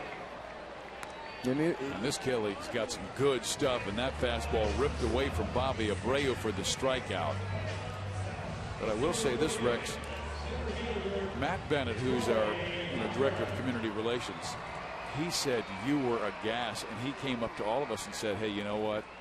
HUD was unbelievable, so he has set the bar extremely high for Rory Marcus and Terry Smith and myself and Mark Gubazoff, who will be making other elementary school assignments. So maybe if you could write out an outline of how we should do this. There's a ground ball to third. Beltre throws out Hunter, and Torrey looks like his 10-game hit streak is over. Well, that's too bad for Torrey, but good things sometimes have to come to an end. But still, Fizz, it's not about me. It's about really having a real major leaguer with you. You'll find that out. We can go and we can have fun, but these kids, they can identify with seeing a guy that actually is a big league player. Hey, when Bolger showed his muscle, we saw that big scar on there from surgery, and it gave me a chance to say, what's that? Look at that. What happened? And he was able to talk about surgery and talk about, I said, well, did you quit and give up and go home? He says, oh, no, I had to work harder. I had to take some time to heal. But it gave the kids a chance to talk up close with a real big leaguer. And they'll never forget that. And that's why baseball is a lot about life, struggling through the failures and then just keeping on, like this young man, Brandon Wood. And he skies one to center field, backing up Gutierrez. That will be the final out of the game. The Angels will lose game 1 tonight to Seattle by a final score of 8-3. Bedard gets the win, his second of the year, and he pitched a beautiful ball game, going 6 2/3 innings and allowing just 2 earned runs, throwing 109 pitches on the night.